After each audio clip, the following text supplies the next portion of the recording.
way.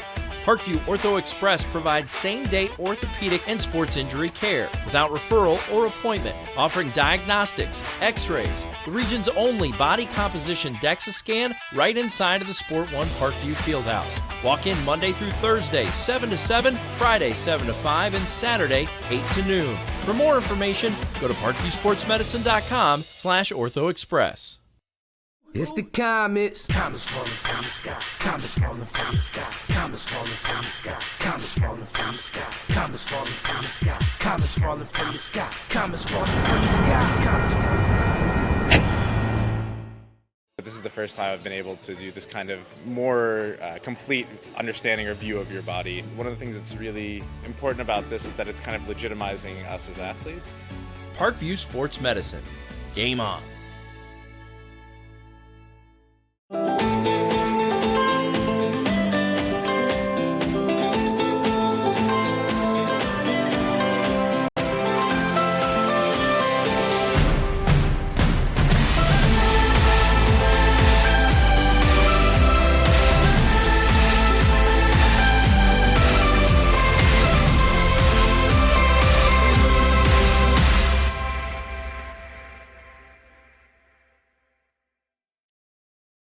The Kelly Automotive Group is simple, transparent, reliable. Simple. Our customer specialists make buying a car easy and fun. Transparent. Our price listed is the best price. No hassle, no gimmicks. Reliable. Buy with confidence and peace of mind. We work hard to ensure the best value however you shop. Choose from over 60 vehicles under $10,000. Visit drivekelly.com. The Kelly Automotive Group. Simple, transparent, reliable. Concussions. They're a concern for parents of athletes in any sport. That's why Parkview Sports Medicine is leading the way with the area's first Concussion Clinic. Our integrated sports medicine team utilizes an innovative, evidence-based approach to manage athletic-related head injuries in those 14 and older, providing comprehensive care to get the athlete you love safely back in play. To schedule an appointment, call Parkview Sports Medicine at 266-4007. Reaching higher, pushing further. Parkview Sports Medicine. Game on. Get mad about blue. Get mad about your Fort Wayne Mad Ants. When looking for the best basketball action in town, it's the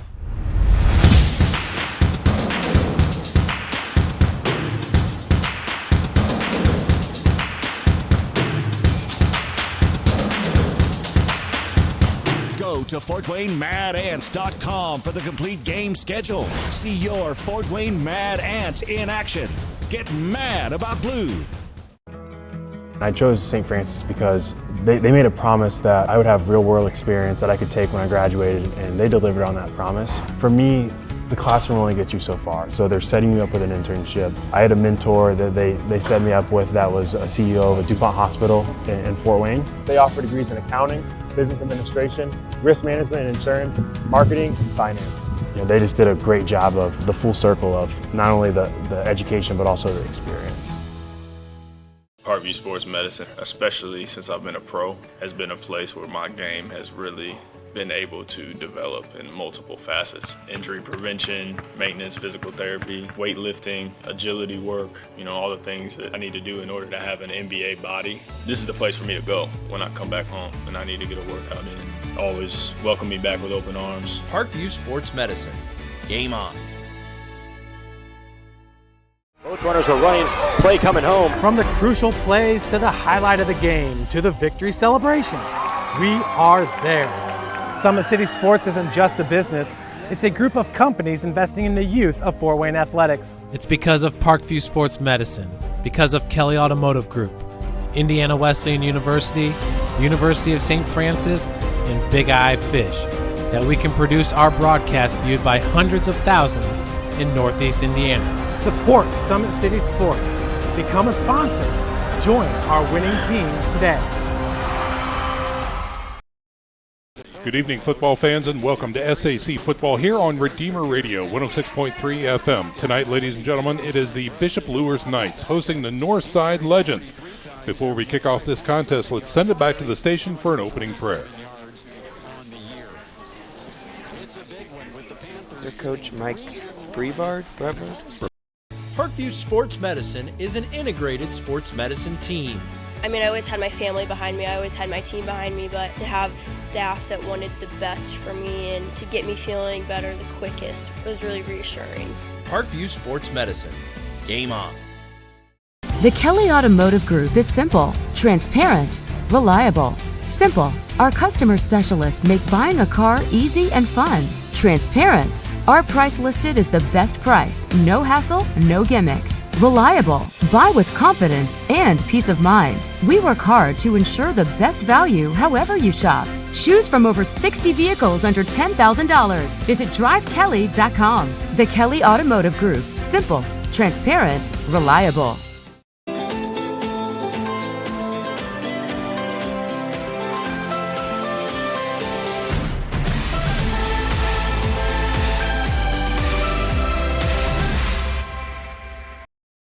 Northside Legends. So, Matt Geely, when we talk about the State of the Union, if you will, we have officially crossed into the second half. This is Week 5 action right here.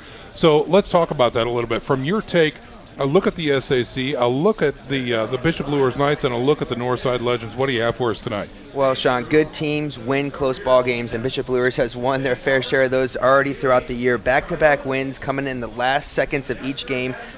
Most recently being a double overtime win over Concordia. So the Knights are going to try to get out to a fast start tonight, maybe try to clean up some of the mistakes. They had over 100 yards and penalties last week, so if they can clean that up, get out to a quick start, maybe they can save their head coach Kyle Lindsey's heart a little bit and not have such a close game towards the end. On the other side, for the Legends, their coach Mike Brevard is on the record saying that they've put together small bits and pieces of what they really can be, but they've yet to put together a full game to really show their team's full potential. So look for them to kind of string some plays together, put together a full effort, and come out and really, they think they have a really good chance here to shock the Knights here at home. Well, and let's talk about that a little bit. Again, coming off of a very spirited double overtime victory here, the Bishop Luers Knights over the Concordia Cadets.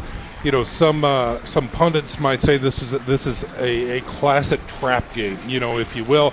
You're taking on a winless Northside Legends team, and you come in and you've left it all on the field last week, so this week you're not coming in prepared.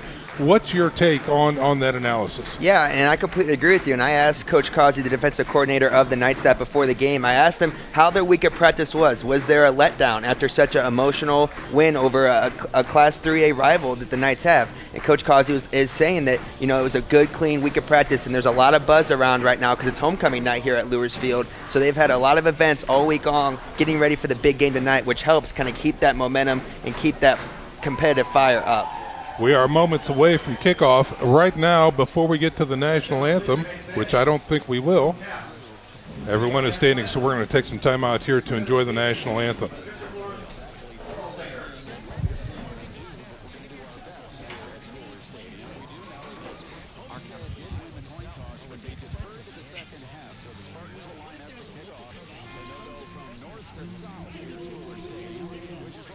Oh, say, can you see by the dawn's early light what so proudly we hailed at the twilight's last gleaming, whose broad stripes and bright stars through the perilous fight o'er the ramparts we watched were so gallantly streaming, and the rocket's red glare, the bombs bursting in air, gave proof through the night that our flag was still there. Oh, say does that star-spangled banner yet wave o'er the land of the free and the home of the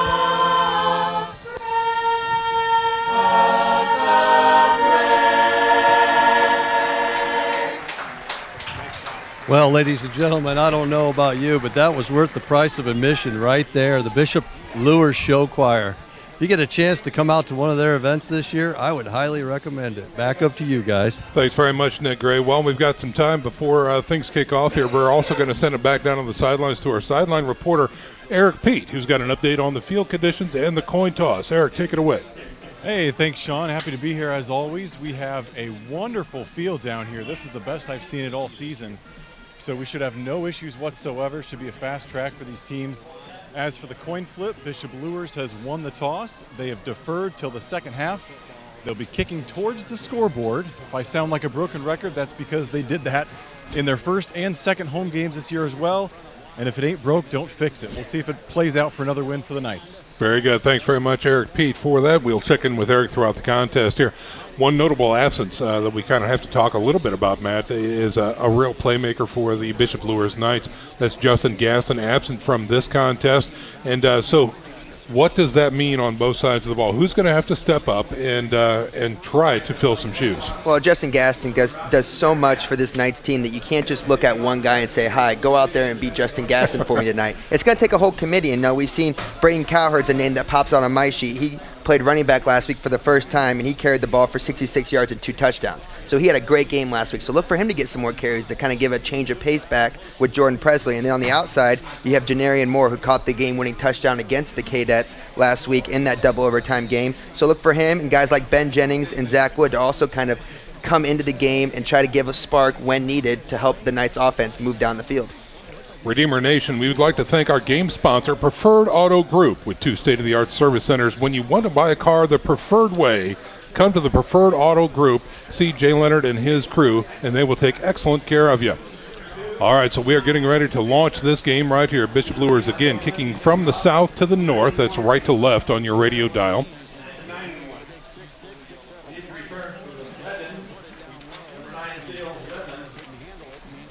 Number 22, John Podzolinski, will be in to kick this one away. Ball resting at the 40-yard line, right in the middle of the field. Here we go. Line drive kick. Taken on the run near the 16, 20, 25, 30. Gets to the sidelines and finally punched out of bounds there. On the return for Northside was number 9, Theo Redmond. Talk about Theo Redmond. He is, again, a big playmaker for Northside as well. All right, well, let's take a look. Here come the Legends. Out on offense, 1st and 10 from their own 35. Excuse me. They are led by Ronald Collins III, wearing number 3. He's a sophomore quarterback, checking in at 6 foot, 185 pounds. Look for Northside to run a lot of read options tonight. They love to give their quarterback a chance to keep the ball and run it himself or hand it out to the running back. Looks like we're going to go with a little bit of a spread formation here to start the game to see if they can spread out the Knights' defense and attack through the air. Collins alone in the backfield, has 5 wideouts. Now a man in motion. Here is a read option quarterback keeper around the right side. Gets to the edge. He's at the 40, gets to the 45 before he's hit and knocked out of bounds. So Collins with a nice gainer that time. Close to 10. We'll call it 9. No, we will. We'll give him 10, and that's a first down for the Legends. Really good block there up front by number 75, Brandon Brundage, a sophomore 6'1" offensive lineman, a big frame. We got a nice job pulling on that play and taking out the Bishop Luers Knights defensive end. Up front for the Legends, it's going to be Landon Clark, Brandon Brundage, Adam Reiner, Reggie Telemack, and Demartrius Clark. Here's a snap on 1st and 10. Little draw through the middle. Has some, again, good running room that time. Legs churning, gain of 9 that time. Past the midfield stripe into Bishop Luers territory, down to the 46. That, of course, is number 1, Alex Holiday Robinson. He is a junior, 6 foot 200. Yeah, really good push up front there by the Legend offense line, and they're going to have to push defensive end Will Derrick, defensive tackles Gabe Hendricks and Sam Garrettson, and then defensive end Jacob Krager, as the Knights are going to try to get some more pressure, maybe try to set that line of scrimmage a little better. Single setbacks, twins to the left side. Setback comes up to the right now. Here's a snap out of the shotgun. Looks to throw, steps up into the pocket, fires deep over the middle. He's got a man. It is caught inside the 10-yard line by number 10. That is Antrell Franklin. Antrell Franklin using that big frame of his as well. Gets it behind the secondary of the Knights of 6'2", 167-pound junior. Uses that big frame. A nice ball there by Ronald Collins III, and a huge game for the Legends as now they're knocking on the door. They are inside the red zone, just north of the 5-yard line. 1st and goal now for the Legends. Collins in the shotgun.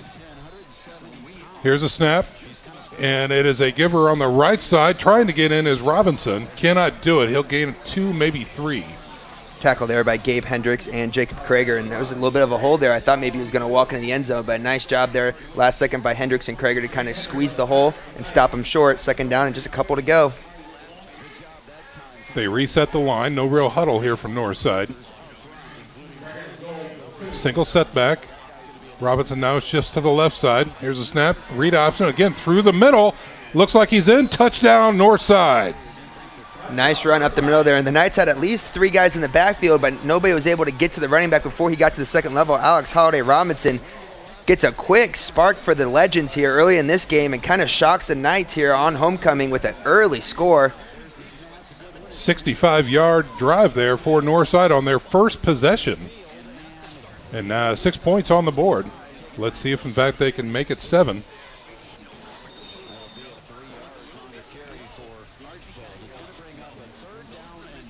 Hold by Armstrong. Here's a snap, the hold, the kick. It is up and good. So 7-0 is an early score here from Luers Field as the Northside Legends take their first drive to the house against the Bishop Luers Knights. Stick around, folks. We're back in 30 seconds. You're listening to Redeemer Radio, 106.3 FM. Runners are running, play coming home. From the crucial plays to the highlight of the game to the victory celebration, we are there. Summit City Sports isn't just a business, it's a group of companies investing in the youth of Fort Wayne athletics. It's because of Parkview Sports Medicine, because of Kelly Automotive Group, Indiana Wesleyan University, University of St. Francis, and Big Eye Fish, that we can produce our broadcast viewed by hundreds of thousands in Northeast Indiana. Support Summit City Sports. Become a sponsor. Join our winning team today. Techland halftime interview at youtube.com/Redeemer Radio. 7-0 is your score with 10:23 left here in the first quarter. The Northside Legends on top of the Bishop Luers Knights. Northside now in to kick this one away. Looks like Presley is back deep along with Jamek Johnson for the Bishop Luers Knights.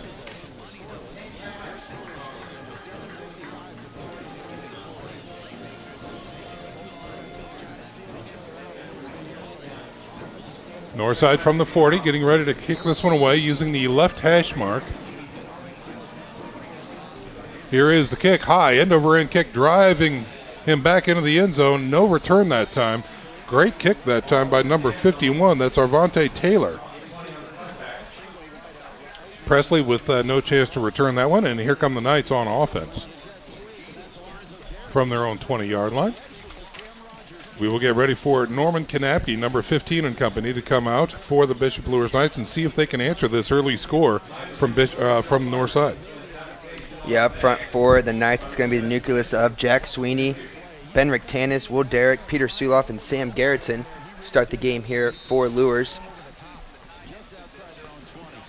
Jordan Presley, number 2, in the backfield with Norman Kanapke. Two of the SAC leaders on offense standing right beside each other.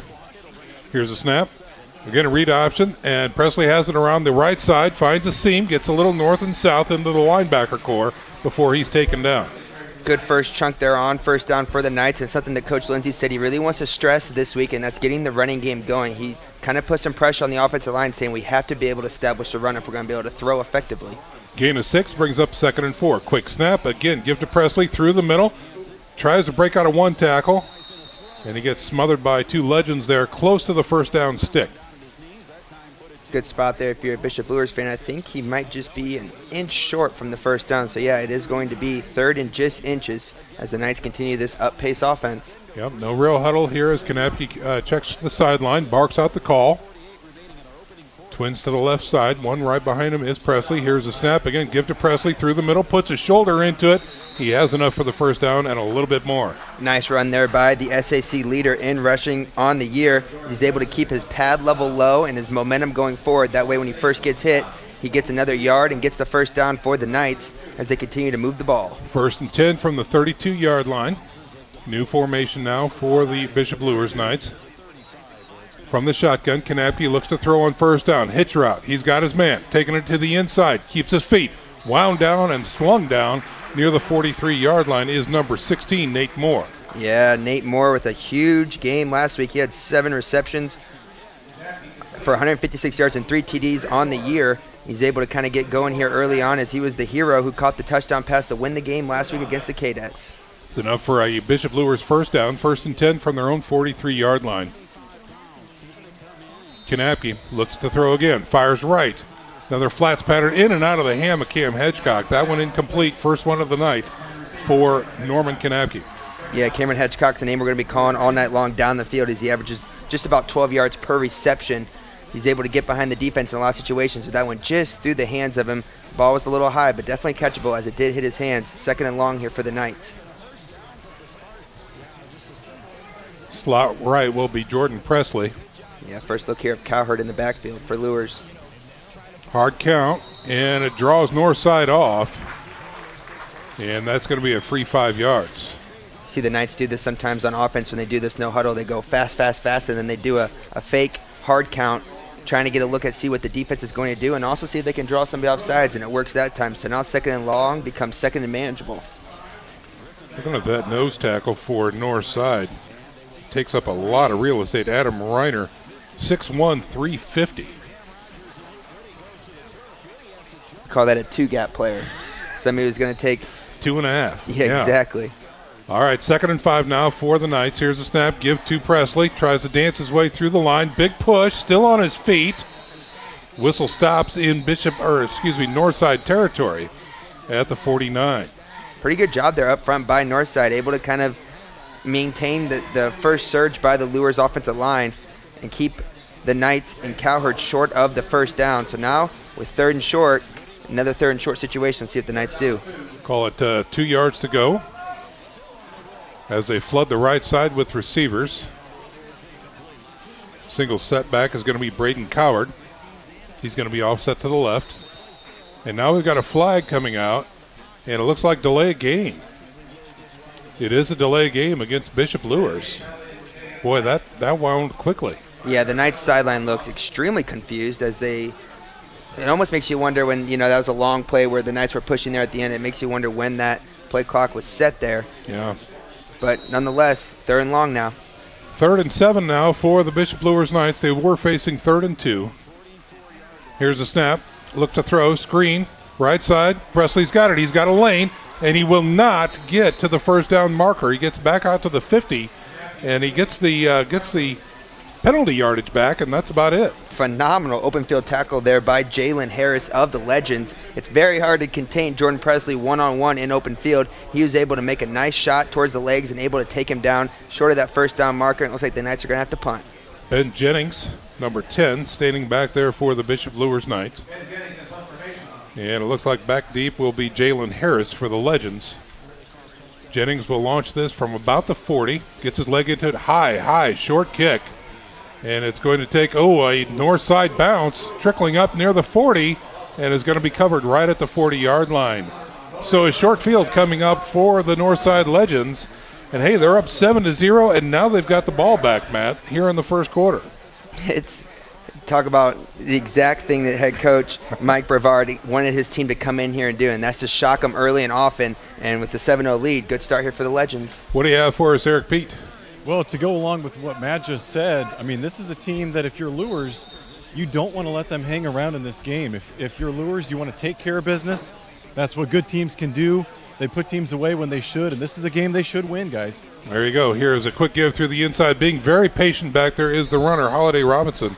And he is going to scuttle his way forward for a 3, maybe 4-yard gain. Patience is a great word to describe that run, as he's done it a couple times so far in this game. It looks like the Knights are really winning the line of scrimmage, and a lot of times in the backfield, but he's kind of just sitting there and waiting for a hole to pop, and then he jumps in it. And it's really been effective for him as he gets a gain out of what looked like it was going to be nothing. Yeah, we'll call it gain of 4. Brings up 2nd and 6 now for the Legends.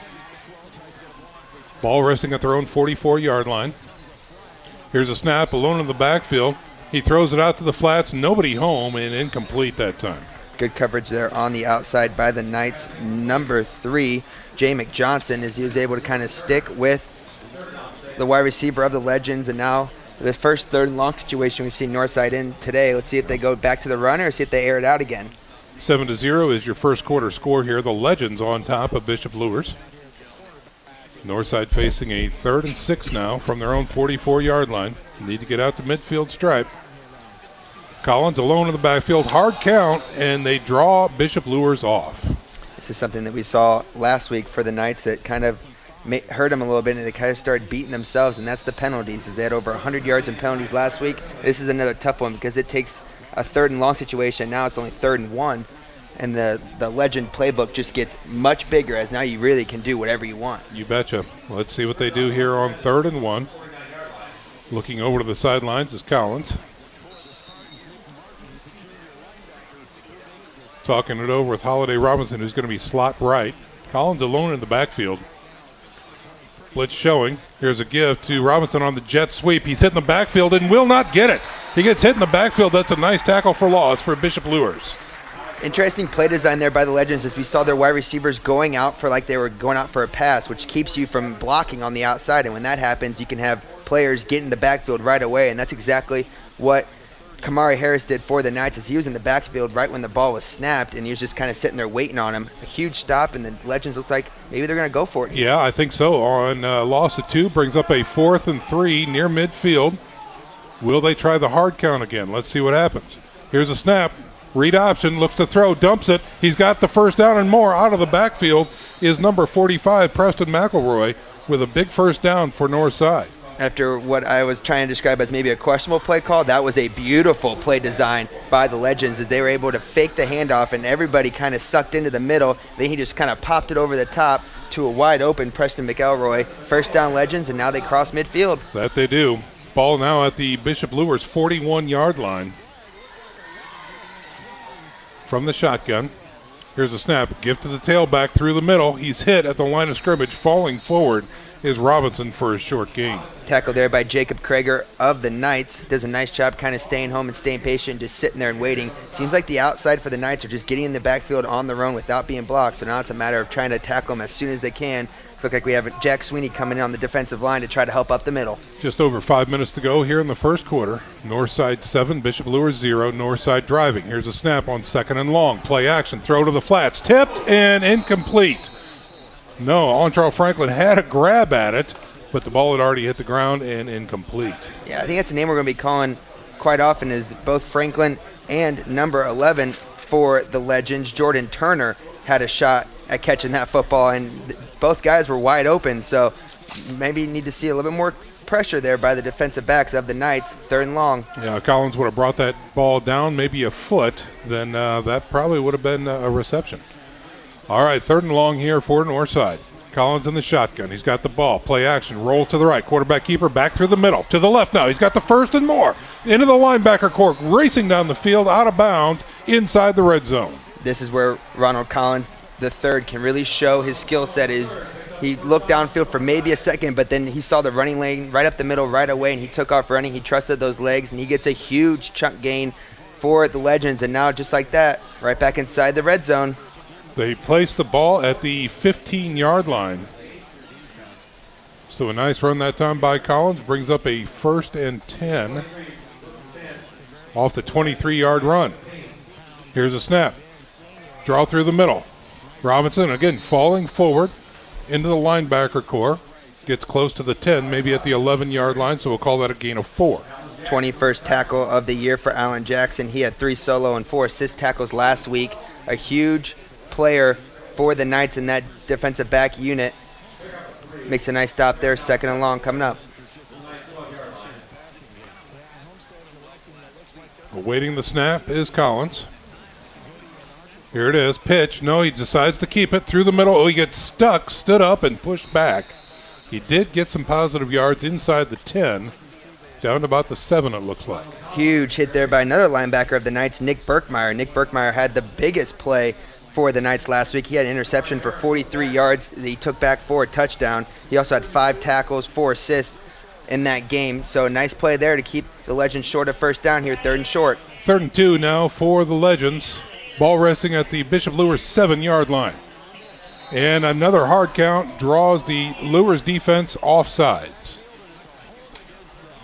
back-to-back third down offside penalties on this drive to kind of help Northside move down the field. That was a big one too, man. Mistake. That's going to be 1st and goal now coming up for the Northside Legends. Inside the 5 now. They mark the ball, look to be right at the 4-yard line. It's a Northside offense that's been really moving the ball well so far. You don't really need to give them any help, but I think they're going to take it here, and a good opportunity to maybe try to punch this one in and really get off to a good start. Single setback. Here's a snap. Give to that tailback. Through the middle. Drags them in. Another touchdown for Northside. Just a quick blast right through the middle, Matt. And again, the Northside Legends come out and shock the Bishop Luers Knights here at homecoming. Yeah, another great run there by Alex Holiday Robinson. A huge score there by Northside, and before Luers really knows what hits them, it's 13-0, about to be 14-0, barring the PAT here. Great start for Northside. Avante Taylor is in to kick this one up.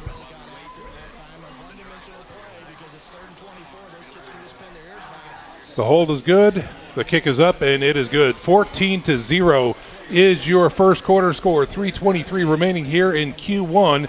Stick around, folks. We're back after this 30-second message from Mopper Insulation. You're listening to SAC Football. Runners are running, play coming home. From the crucial plays to the highlight of the game to the victory celebration, we are there. Summit City Sports isn't just a business. It's a group of companies investing in the youth of Fort Wayne athletics. It's because of Parkview Sports Medicine, because of Kelly Automotive Group, Indiana Wesleyan University, University of St. Francis, and Big Eye Fish, that we can produce our broadcast viewed by hundreds of thousands in Northeast Indiana. Support Summit City Sports. Become a sponsor. Join our winning team today. Community that instills in each student dignity, integrity, respect, and responsibility. You can catch the Luers spirit at www.bishopluers.org. 14-0 is your score. The Northside Legends on top of the Bishop Luers Knights with 3:23 remaining here in the first quarter. Broadcasting live from the south side of town here. The shadow's getting longer, the lights are on, and it is homecoming night here for the Bishop Luers Knights. And so far, Matt Geely, not the way the Knights have intended for this night to start out. No, and I'm not surprised at all by the effort on the other side by Northside. I mean, normally the rumor is when somebody schedules you for their homecoming, that's like a thing like we think we can beat you. You're the best team on our schedule that we know we can probably beat, and that can be used as some serious motivation. Northside has really answered that call here early on. Let's see if the Knights can get some offense going, maybe just dictate the pace a little bit better and have a better chance to maybe move that ball down the field. First time they did get some first downs, but ended up having to punt this one away. Let's see what happens here on this drive. Here's a kick to Presley just outside the goal line. Looking for that wall, takes a break, takes a snap, gets up through, gets a nice return, flag coming out. He will get north of the 20. Did you see a face mask out there? If I had to guess, I think I saw Presley's face mask kind of pop to the other way, and the way they're putting where they threw the flag, it was right at the ball. We'll wait and see for an official call, but really nice return there by Presley as he really did. He caught that ball right in the corner, right by the end zone. As they're still kind of trying to discuss maybe, looks like it's going to be holding against the Knights, so I was incorrect. So that's going to move them back here to start the drive. Not the start you want to your drive, but it's going to be 1st and 10 for the Knights, and it's going to be, looks like inside the 20. Yeah, a long field to go here for the Bishop Luers Knights to start their second drive on offense here. And again, we'll check the clock. It's 3:15 to go here in the first quarter. In case you're just joining us, 14-0 Northside on top of Bishop Luers. And here comes Norman Kanapke and company on offense. See if they can get some of those points back.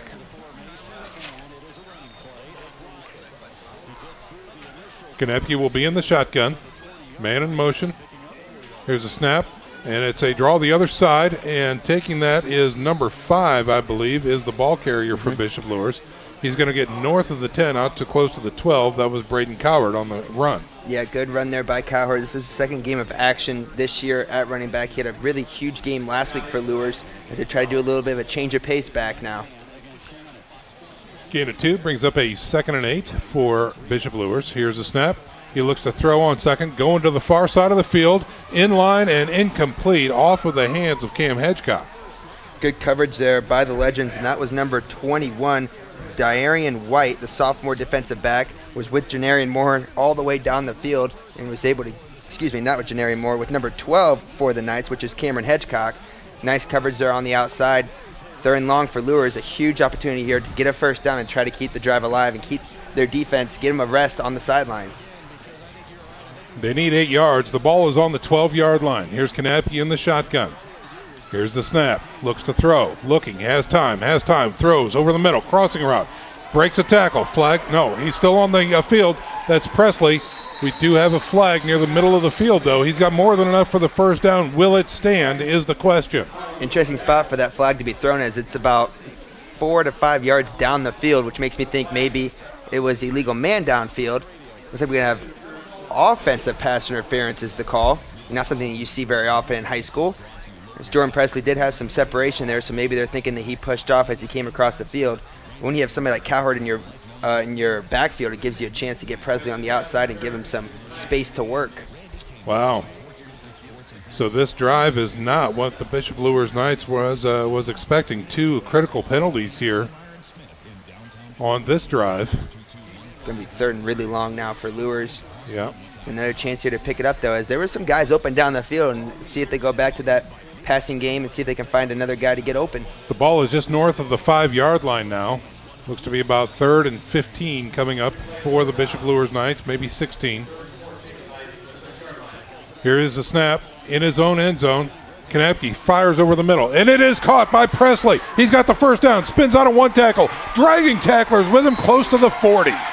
Jordan Presley says, you know what, you want to call me for offensive pass interference? That's all right. I'll get a bigger chunk on the next play. A huge gain to the 40-yard line and a great ball by Norman Kanapke. He's 2nd in the SAC in passing on the year, completing 53% of his passes for 8 touchdowns, and a huge gain there for the Knights as they keep the drive alive. A 33-yard pass that time to Presley, and a fresh set of downs for the Bishop Luers Knights. From the 39, here's a snap. Again, give to Presley, end around, left side. He's got room, puts a shoulder into it, and gets close to the 45-yard line. Good first down run there by Jordan Presley, and good blocking on the outside by number 62, Peter Suloff. The 6-foot junior for the Knights has a nice block there on the outside, and a nice gain on first down for Luers. Coward checking in as Presley needs a rest. Slot right will be Jamie Johnson. Call that a gain of 5, bringing up a 2nd and 5 now. Now Johnson in the motion. Take it to him, give to Coward. Right side on the counter.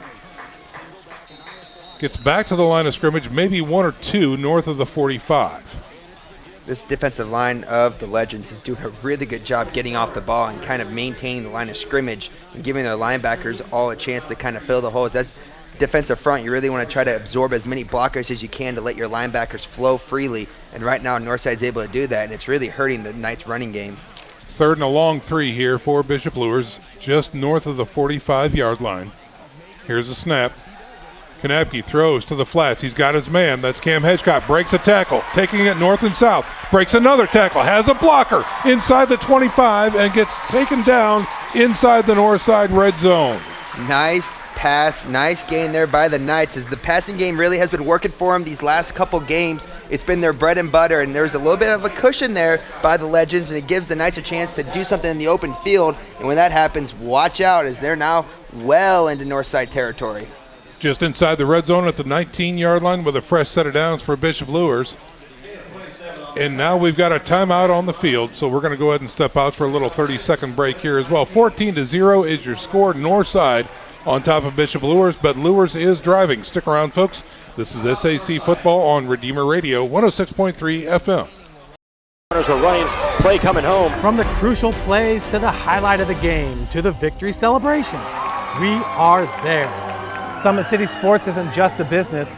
It's a group of companies investing in the youth of Fort Wayne athletics. It's because of Parkview Sports Medicine, because of Kelly Automotive Group, Indiana Wesleyan University, University of St. Francis, and Big Eye Fish, that we can produce our broadcast viewed by hundreds of thousands in Northeast Indiana. Support Summit City Sports. Become a sponsor. Join our winning team today. Tonight, definitely a lot of exciting action. Right now, Carroll's leading Dwenger 7-0. Northrop's up on Concordia 14-0. New Haven, Norwell, New Haven's leading 14-0 there. And then East Noble, Leo, that game is tied at 7. We'll keep an eye on everything around the league, guys. Keep you updated all night long. Back up to you. Thanks very much, Nick Gray. Here we go. The Bishop Luers Knights inside the red zone with a 1st and 10. Here's the snap.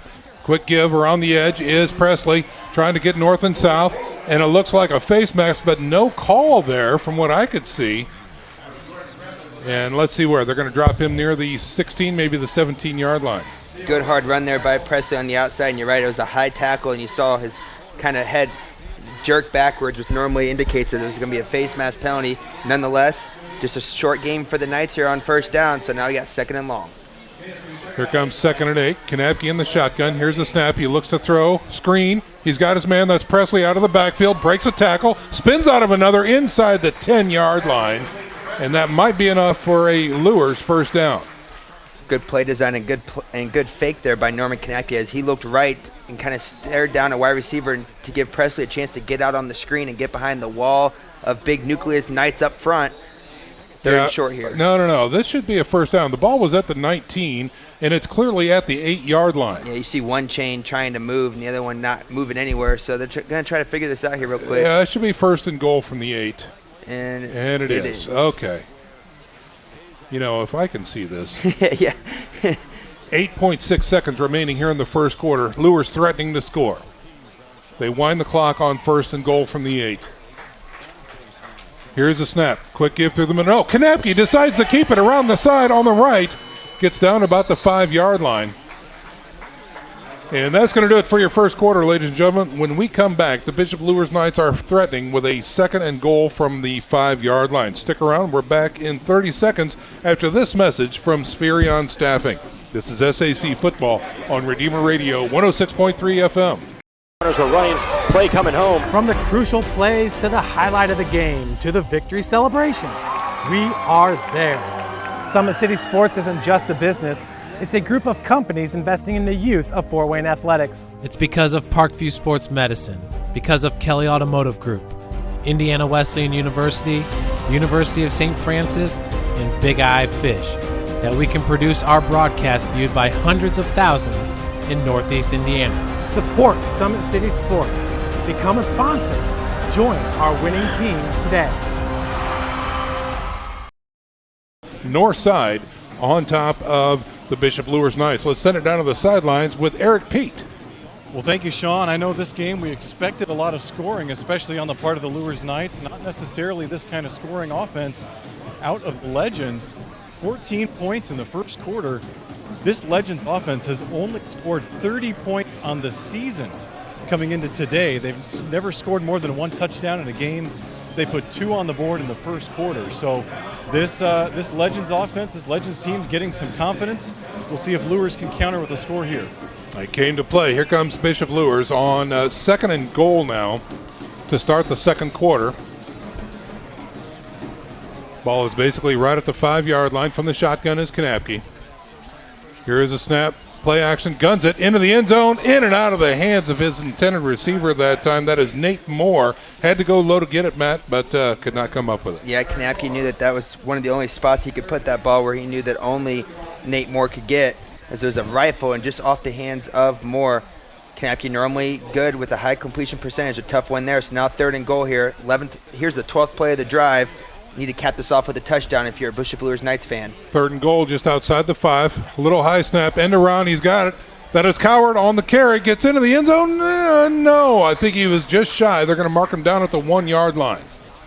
Decisions now for the Knights. That was a good push up front by the offensive line. It looks like they're going to spot him just about a yard short of the end zone as the offense stays on the field here. Let's see what Coach Stansky and Kyle Lindsay have drawn up here for a huge play to kind of get the momentum back on the Knights side after a great start by Northside. Coward lines up as the tailback. Kanapke in the shotgun. 4th and goal from the 1-yard line. Man in motion is Hedgecock. Here's a snap. Fake it, give it to Coward through the middle. Touchdown, Bishop Luers. There it is. It was the nucleus that worked them all the way down the field, so they call their number one more time and say, I'm going to run behind that left side of Jack Sweeney and Peter Suloff, and I'm going to try to get that push into the end zone. Nice run by Cowherd. Touchdown Knights. All right, so we await the PAT. That was a 13-play drive? That is correct. That was a 13-play drive that started all the way back on the 10-yard line. So I think I can do that math. That's 90 yards, 13 plays. Fantastic drive there for the Bishop Luers Knights to answer the call. Here is the snap. It's a little off. The kick is up, and it's no good. So 14-6 is your score here early in the second quarter. The Northside Legends on top of the Bishop Luers Knights. Again, a lot of action around the SAC tonight, and it is homecoming night here at Bishop Luers High School. So our homecoming, our halftime show will be extended, so we're grateful for that. Nick Gray has some great interviews coming up, and we're happy to also talk about our halftime sponsor tonight, which is Shawnee Construction. So we'll hear more about them in more than just a little bit. So this is second quarter action. The Bishop Luers Knights put together a 13-play, 90-yard drive, come up a little bit shy as they were not able to convert the point after, and the score is now 14-6 as Northside prepares to get the kickoff. Yeah, that was Carter Drake's first miss of the year from PAT. He's now 15 of 16. He's been a weapon for the Knights so far this year. He was 4 for 4 last week, and he had that big kick to beat Homestead just a couple weeks ago. So look for him to bounce back here next time the Knights get in that end zone or need to call on that leg. As now Podjulinski's out to kick it for the Knights. Ball is at the 40. He tees it up right in the middle of the field. X marks the spot.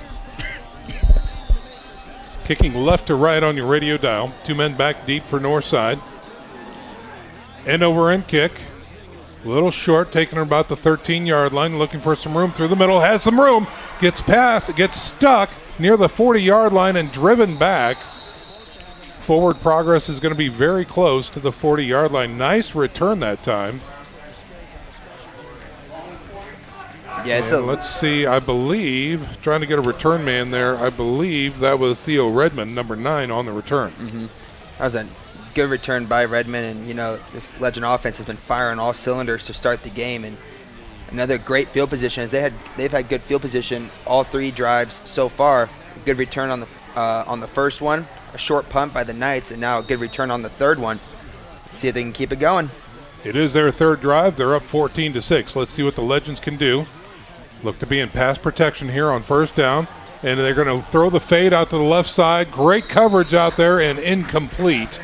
The intended receiver was R.J. Armstrong, and he could not come up with it. Yeah, textbook coverage out there by number 3, Jay McJohnson, a name that we're going to hear all night long. He's going to be one of those guys that tries to fill in for Justin Gaston and do a lot of different things for the Knights, and one of them is covering there on the back end for this Luers defense. He does a great job not giving him any separation, turning around at the perfect time, and making sure that ball wasn't caught.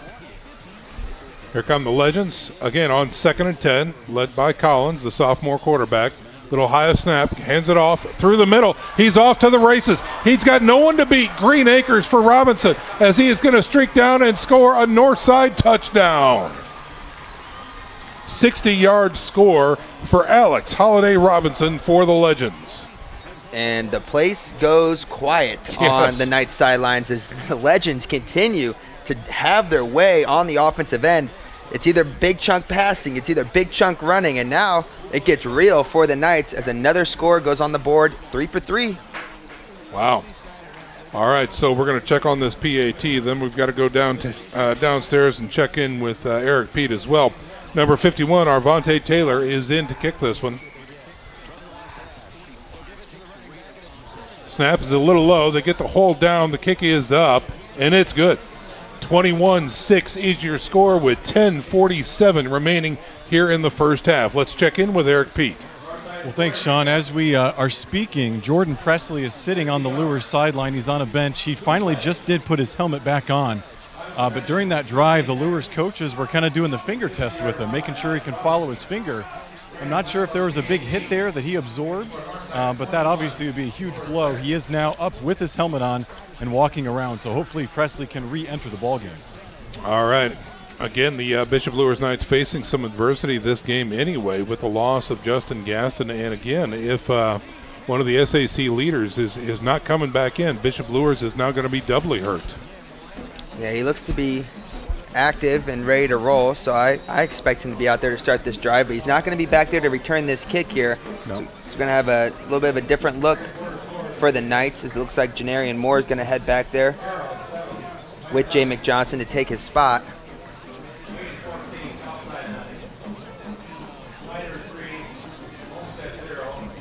Northside gets ready to tee this one up at the 40-yard line.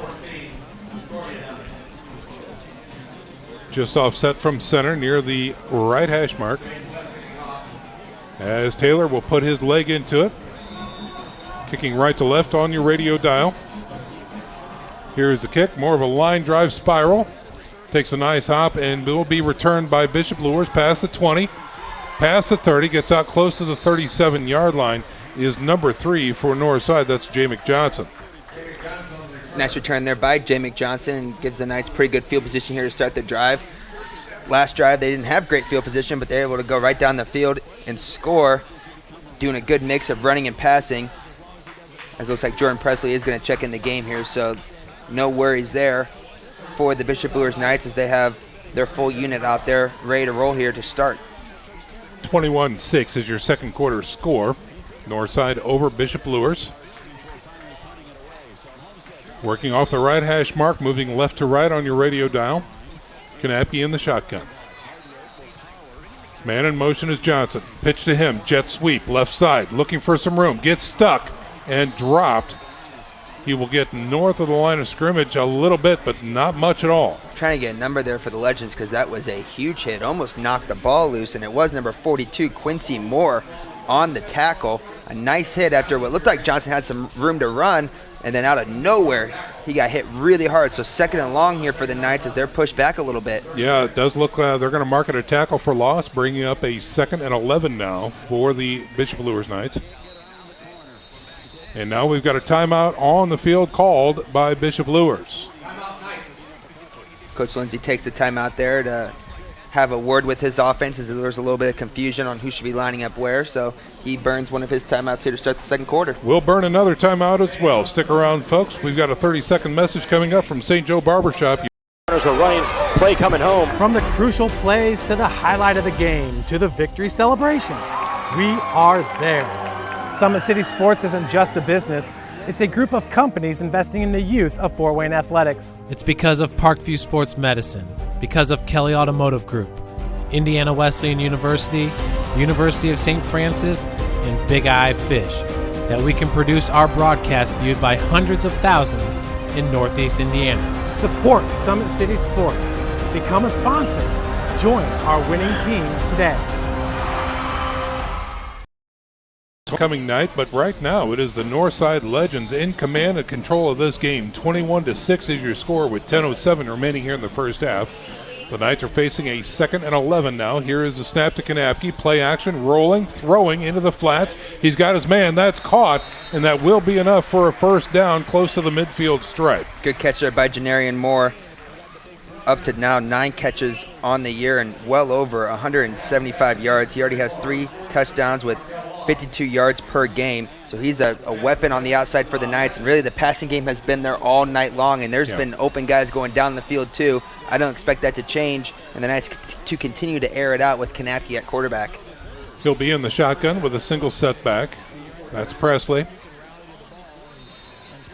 Here is the snap. Give to Presley around the right side. Has a blocker. Tries to break it outside. Can't. As nothing is there. Looks like they're going to give him forward progress out to the 50. So a gain of 1 that time brings up a 2nd and 9. Presley down tying his cleat right now. Yeah, it was a tough play there as he kind of ran into the back of the pulling offensive lineman for the Knights, as there was a little bit of a switcheroo there on the offensive line with some new guys into the game, and just was unable to kind of get up into the line of scrimmage fast enough to really get moving. On 2nd and 9 from the shotgun. Here's a snap. Give through the middle. Coward breaks 1 tackle. Gets into the linebacker core for a nice gain of about 6, maybe 7. Braden Coward has really impressed me early on in this game. He's gotten quite a few carries and a pretty big workload. As you see, the Knights continue to switch up the offensive line a little bit as Gabe Hendricks checks out and is replaced by number 68 for the Knights, Alex Workman. Try to give Hendricks a little bit of a spell. He's going to be playing a lot of defense. on that defensive line. On 3rd and 6, here's the snap. Here's a throw. He lofts it out way open. He's open. Johnson's got it. On the run. The 10, the 5, the touchdown. Kanapke goes over the top, and the Knights scorch the Legends. Something about Jay McJohnson and Bishop Luers Field that really just seemed to go together as he gets chunk play after chunk play here for the Knights at home. A huge score for Luers. He was wide open by about 10 yards. Makes a nice catch after a nice throw by Kanapke, and the Knights answer with a score after a score. A 45-yard strike from Kanapke to Johnson, and the PAT team is on.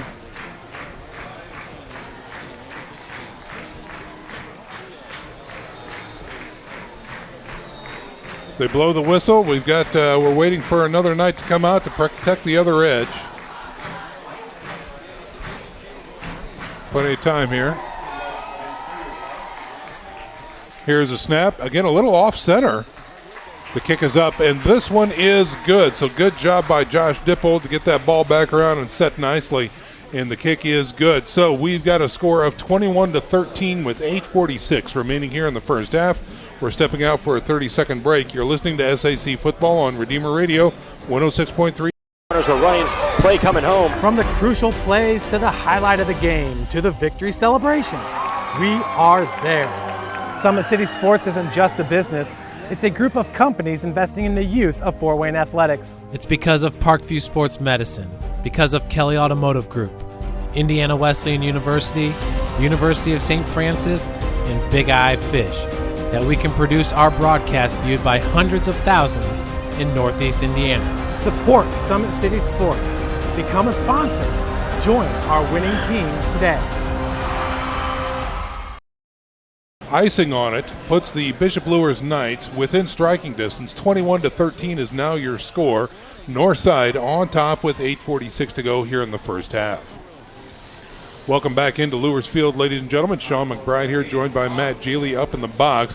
On the sidelines, we've got Nick Gray and Eric Pete preparing for our halftime show. It is homecoming here at Bishop Luers, and now Bishop Luers is making things exciting, Matt. They're answering, and let's see what Northside can do here on offense. They've had 3 really good possessions, and they're getting ready for another right here. Yeah, so far when Northside touches that ball, it turns into a score, and it all starts with good field position. Let's see if they can get on this return. Taken south of the 10-yard line, right through the middle. Nice wall set up. Flag comes out near the end of the play. He will take it up close to the 38-yard line, but this one may be coming back. Right, it looks at where the flag is. I'm 0 for 1 on calling penalties tonight, but I'm going to try again. I'm going to go hold against Northside. We'll wait for the official ruling. But that would really help this Knights defense as Northside was able to get another nice return and really good field position to start here as we wait for the call. Be about a 27-yard return that time for Jordan Turner. It is against Northside. But this one's coming back. So I'll push him back a little bit. Hasn't seemed to affect him so far, as 3 straight possessions with touchdowns, and in this game in general, it's been 4 straight touchdowns scored. An old-fashioned shootout here at Luers Field. Let's check in with Eric Pete on the sidelines. Well, guys, I continue to be impressed by Jay McJohnson, not only his play on the field, but his leadership on the sideline. Getting high fives over here. He's saying, let's go to work, let's go to work, let's come back. He knows they're still down, and they've come back from behind in every single one of their wins. They have trailed. So they have been here before. They know how to do it. Let's see if they can put it together. On 1st and 10 for Northside from the shotgun. Here's a throw out to the flats. It is caught, and it's going to be still on his feet after the initial hit north of the 30. That is number 4. That is R.J. Armstrong on the catch from Collins, and that will be enough for a Northside first down. Ronald Collins III has done a great job so far in this game, kind of setting the pace and staying controlled. He's done it with his legs, he's done it with his arm, he's done it with his decision-making in both facets of that game. With this read option, kind of dual threat style of offense, it really comes down to decision-making at the quarterback position. He's been perfect so far. 1st and 10 for Northside from the 32-yard line. Wingback shifts to the left now. Now man in motion. And they fake it, quarterback keeper through the middle, trying to bounce it outside. He is dragged down by Alan Jackson. Alan Jackson with 20 tackles on the year, and that's the type of play you need out of him all night long. He was able to shed the block on the outside and get a hand on the quarterback, Collins III, and make a nice stop here and put Northside in 2nd and long. Call that really no real gain. Back to the 32-yard line for Collins. Decided to keep it around the edge, and Jackson was there. Let's see what they do here on 2nd and long. Single setback is Holiday Robinson. Here's a snap. Luers shows heat through the middle, trying to find some room. Still on his feet, grinding it out. Gain of 3, maybe 4 for Robinson. A lot of Knights in there on the tackle there, one of them being Jacob Krager and the other one being number 4 for the Knights, Johnny Sewell. Does a nice job coming up from that free safety position to make a play at the line of scrimmage. And Northside's been running the ball really well tonight, so you're going to start seeing those defensive backs kind of creep up for the Knights to try to help out in the run-stopping defense. But when you do that, you got to be careful over the top. 3rd and 6 for the Northside Legends. Will they try a hard count? No, they don't. Here's a snap. Give to the tailback. Waits patiently through the middle is Robinson. Gets a big push near the stick. Depends on the spot. It depends on the spot. He may have it. Yeah, it looks like a good spot if they go by the official at the top of our screen. Looks like they will, so it will be a first down, and a nice job there by the offensive line for the Legends as they're able to pick it up and keep the drive alive. Needed 6, got 7. They marked the ball down at the 43-yard line. Fresh set of downs for Northside as they continue on this drive with 7:05 remaining in the first half. Your score 21-13 Northside. Here's a snap from the shotgun. Play action, looks to throw, tucks it, and he's running through the middle. He's got the first down, gets into Luers territory, still on his feet, trying to spin out of tackles, finally taken down near the 40. It's just twice now we've seen this happen as we have an injured Knight down on the field, and that's going to be a linebacker, and it looks like number 24 for the Knights, Nick Berkmeyer. Not good. So we're going to have a quick timeout here to take care of him as he's able to pop up. He's going to probably have to come out for a play here as they did stop the play dead as he's trying to persuade his way back into the huddle. Trainer was already out there. Let's see what they do. He is going to have to come out. It will be enough for a Northside first down in Luers territory. Ball resting now at the 40-yard line of Bishop Luers. And again, a first down. Collins is getting it done tonight. Yeah, it's the second time we've seen him use his legs for a huge gain, and that's because the Luers linebackers are dropping back in coverage. Let's see how long they do that before they make an adjustment and have somebody stay home and spy that quarterback to keep him from running. Get to the tailback through the middle. Gets inside the 40 down to about the 39, so a very small gain that time for Northside. See Berkmeyer check back into the game after only taking one play out, to be expected after he was really wanting just to stay in the game. So that's good to see for that linebacking core of the Knights as he's one of the studs on that side of the ball. 2nd and 9 now for the Legends. Robinson offset to the right. Here's a pitch out to the right side after the fake. He's got room, gets north and south past the sticks. Another north side first down coming up after the little pitch pass. Yeah, that's the second time we've seen number 45, Preston McElroy, involved in a really beautiful play design by the Legends as there was a fake handoff and then just another pop over the top. When you do that fake handoff, it keeps those linebackers home, and one of them is supposed to be guarding McElroy there on the outside, which is why he's left wide open. So Northside continues to kind of mix up this offense and keep the Knights on their heels. So another 1st and 10 coming up for Northside. Ball resting at the 28-yard line. Quarterback decides to keep it around the right side, dancing through that line. Gets into the linebacker court. Nice run that time by the quarterback. That is Ronald Collins III. Good push there up front by the Legends, and the Knights are going to make a substitution on that defensive line, bringing in Will Derrick and Jack Sweeney. Try to give those big boys up front a little bit of a break and see if they can get some new energy in there to try to stop this run that's been so effective for the Legends so far. Gain of 11 that time. They put the ball inside the red zone, down at the 17-yard line now for Northside.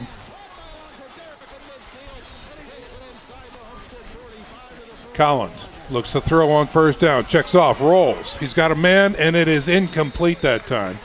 Went for, I believe that's Robinson out there.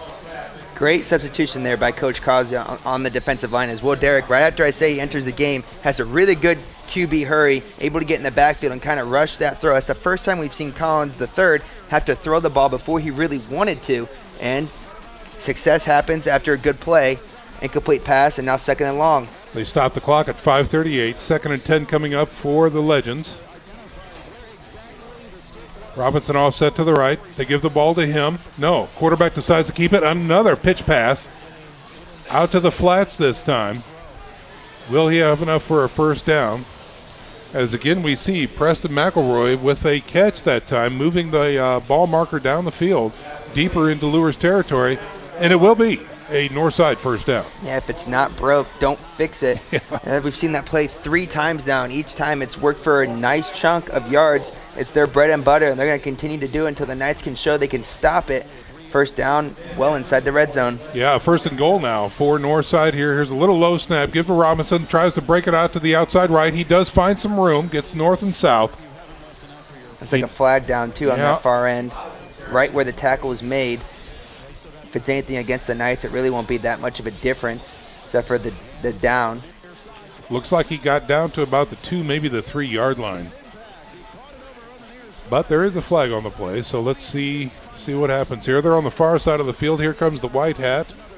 We've got a personal foul, head slap against Bishop Luers. Yeah, it was like maybe a helmet-to-helmet situation. Wow. Which is another tough call to make, and it's one we've seen called at all different levels in the game of football nowadays due to concussions. Yeah. Makes it tough for the defense as far as where they should and should not hit, especially when the game is moving so fast. But like I said, hardly any distance gained on it, but it will be first down. First and goal now from, looks to be about the 2-yard line. Alex Holiday-Robinson has gotten the ball inside the red zone almost every time Northside's been down there, and it's worked every time so far. I expect him to get another carry here or maybe a little read option, and Collins keeps it himself. The score is 21-13. Northside is knocking on the door. They blow the whistle. Collins in the shotgun. Wing back offset to the left now. Here's a snap. Quarterback decides to keep it through the middle. He walks into the end zone. Touchdown, Northside. The Northside offensive line is having a field day so far and really has been setting the tone for this entire game. And then Ronald Collins III and Alex Holiday-Robinson are just picking up right where they leave off. Wide open hole, walks in for the score. That's 5 possessions. That's 5 touchdowns on a beautiful 9-play drive. 27-13 is now your score. Northside in command again. And the PAT team is on. Arvante Taylor in for the PAT here. And now we've got a flag coming out from the back judge. Could be another delay game.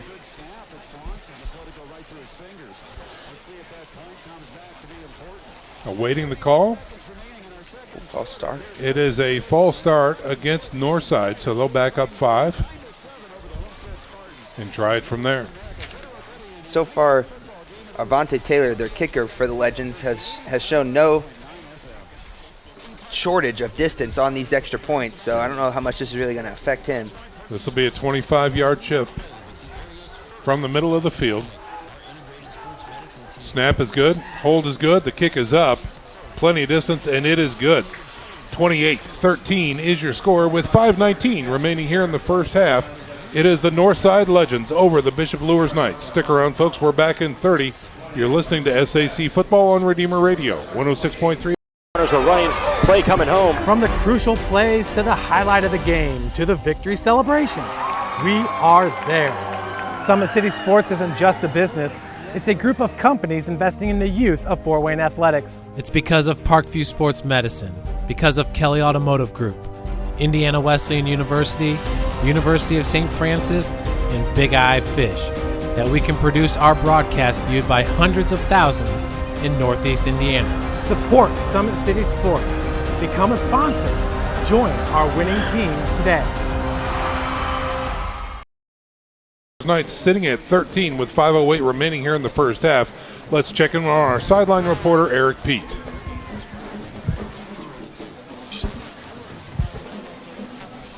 Yeah, we got some bad mojo there. Eric. Updates. Okay, let's, I think we lost Eric there for a minute. Well, both teams are back out onto the field, and we are now awaiting the Northside kickoff. They're going to be kicking right to left on your radio dial. And again, with halftime looming, this drive coming up for Bishop Luers, this is going to be critical. You know, this really gives them an opportunity for a twofer, if you ask me. Yep. Yeah. It's one of those situations where you don't really want to give Northside the ball back anymore in this half because they've shown that they can score quickly and they can take their time as well. So another big gut check moment here for this Knights offense to see if they can put one together and get another score on the board. Line drive kick as Presley takes it inside the 5, getting to the outside, and he is still on his feet, tries to evade some tacklers, but he's going to be dropped near the 15-yard line. So a long field to go for the Bishop Luers Knights, 85 yards to pay dirt. Let's see if they can pull it off here in the last moments of the first half. 5:11 remaining here in quarter number 2.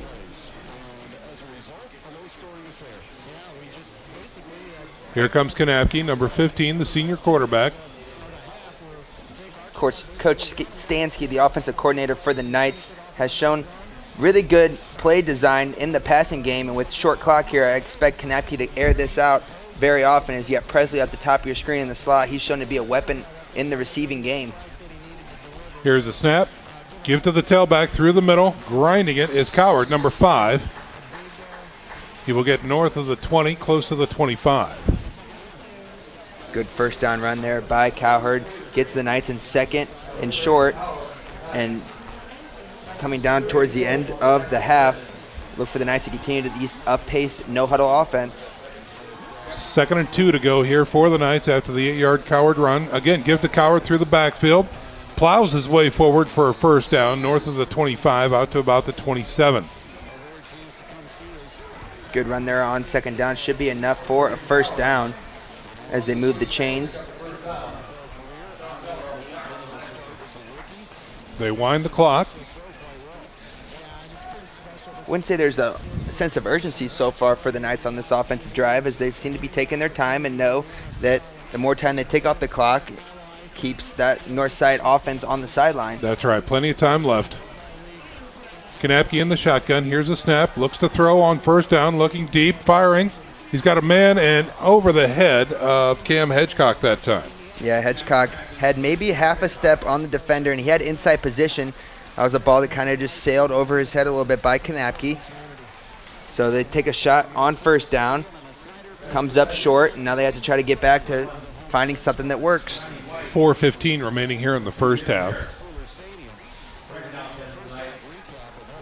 Northside 28, Bishop Luers 13. Luers with the ball. Here's a snap.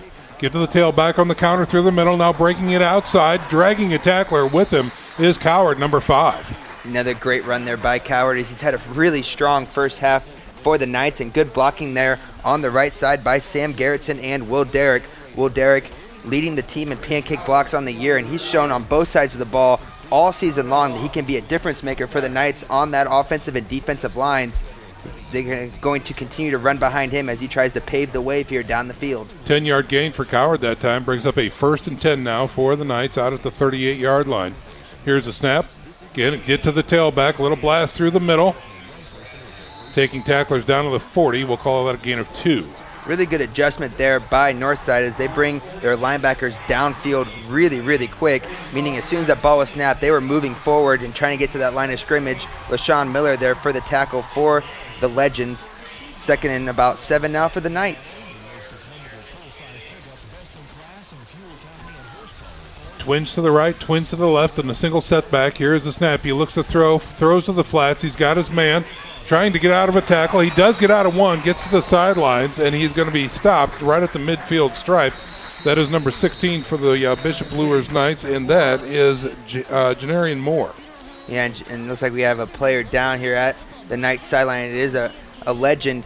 Denarian Moore has had a lot of success on just about that 6 to 7 yard hook route, and then the key is after he catches that ball, he's immediately trying to get upfield and get some yards after contact. He's done a really good job in space.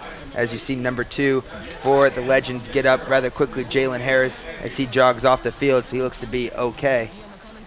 They spot the ball right at the 50-yard line. And now, do we have a timeout on the field? Both teams are coming to their respective sidelines. I think Coach Brent X, the offensive line coach for the Knights, is taking this opportunity to take a little time. Well, that'll give us an opportunity to check in with Nick Gray, who hopefully has some more updates for us from around Northeast Indiana. Nick, what do you have? Oh, yeah, guys, we got them, man. It's a crazy night around the football league tonight. Bishop Dwenger at Carroll. Carroll still leads that one, but now it's just 7-6. So Dwenger scores, misses the PAT. Northrop just got a safety, so they're leading Concordia 16-7. Wayne is up on Southside 14-0. Homestead is over at Snyder right now. Snyder is leading that one 9-7 at halftime, guys. DeKalb's beating Columbia City 14-6. Leo's up on East Noble 21-7. And right now Angola's beating Lakeland 7-0. Back up to you. All right, thanks very much, Nick. We are back to live action here. Bishop Luers facing a 1st and 10 from the 50. Here is a snap. Play action. He's got Terrible. He runs out of it. He's still on his feet. He's got covered, and that is going to be a huge sack by the Legends defense.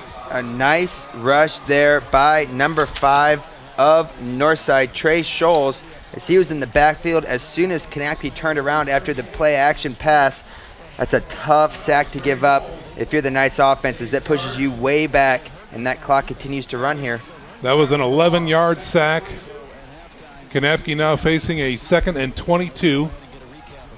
Here's a snap. He looks to throw, guns it. Fires on the seam right. He's got his man. That's Presley. Cuts across the field. He's got some room. He's going to run all the way. The 10, the 5, touchdown.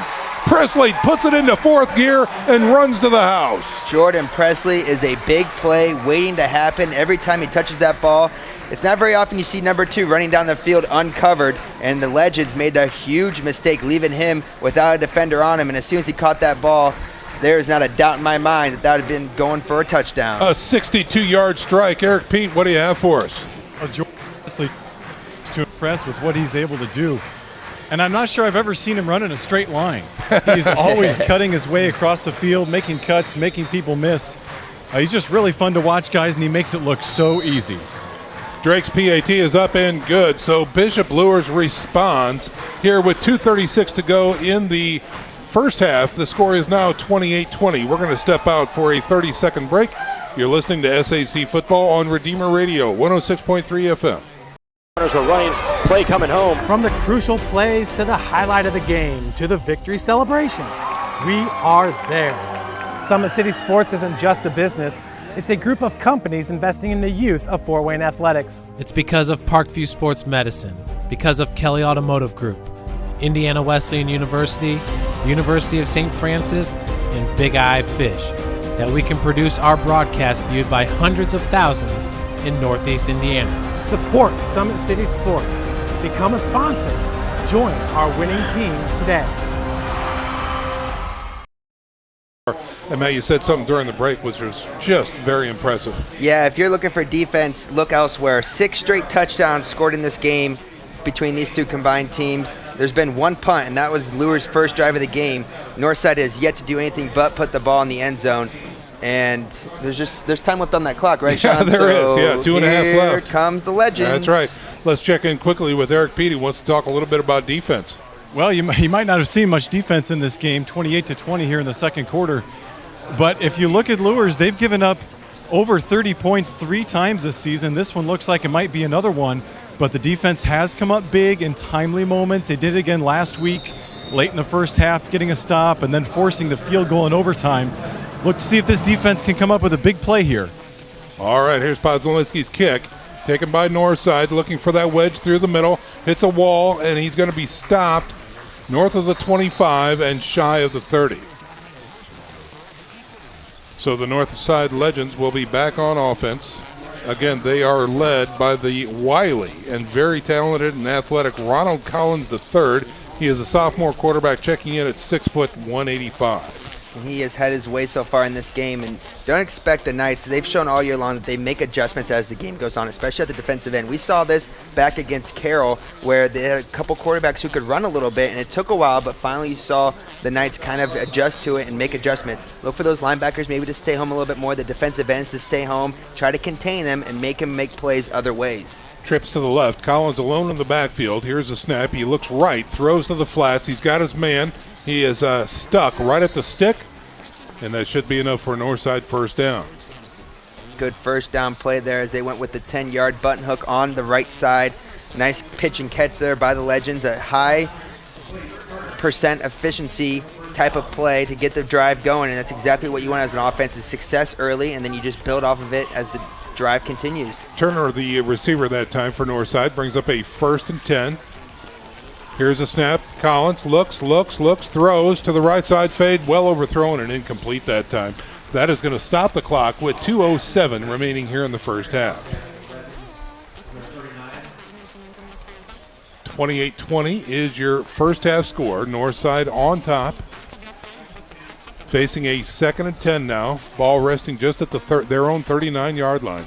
We've seen Antrell Franklin and Jordan Turner get down the field vertically for the Legends so far in this game and make plays on the outside. It's going to be very important for the secondary of the Knights to not let anybody get behind them in a white jersey. 2 wideouts on the left side. Here's a quick give to the tailback, looking for room through the middle. He's got it. Still churning past the sticks is Holiday Robinson. It's been just a clinic up front for Adam Reiner, Reggie Tillamook, and Brandon Brundage, the center and the 2 guards, as all the big chunk running plays have seemed to be right up the middle, and now a huge blow to the Knights defense. It looks like they got a player down on the field. He looks to be in pain from up here in the box, and so both teams are going to take the sidelines here, as we do have a Knight down near the midfield stripe. So let's reset things. It is 28-20. 2:01 left on the clock. Getting word that that's their punter as well. Yeah, it's Ben Jennings. Ben Jennings down for the Knights. He is another critical player here for the Bishop Luers Knights. We've entered, again, the waning moments here of the first half. 2:01 remaining here in the first half. Northside leads 28-20, and they are driving. The ball is now in Bishop Luers territory, resting at the 48-yard line. Jennings now has his helmet off and is being attended to by the trainers and being looked at the midfield stripe there. So I got a very surprising game so far in my mind, Matt Geely. When we talked about it, it had the makings of a trap game, and certainly I think Northside took notice that they were the homecoming team, as you had talked about before, and they came out with attitude, they came out with athleticism, with speed, and really with some power. I've been impressed by this Northside squad. Yeah, it's one of those things where you look at it on paper and it just doesn't seem to match up well for Northside, but that's why they played the game. And it's all about getting out to a quick start, especially when you're a team that has shown that you can put together little bits and pieces of really good, but also large chunks of really bad. To get out and put stuff together, you start getting confidence, you start getting lively on that sidelines, and you start thinking, okay, not only can we compete in this game, but we can beat this team on the Knights sidelines. And for Luers on the other side, it was like an eye-opening hello, like welcome. We're here to play, and we're ready to play hard.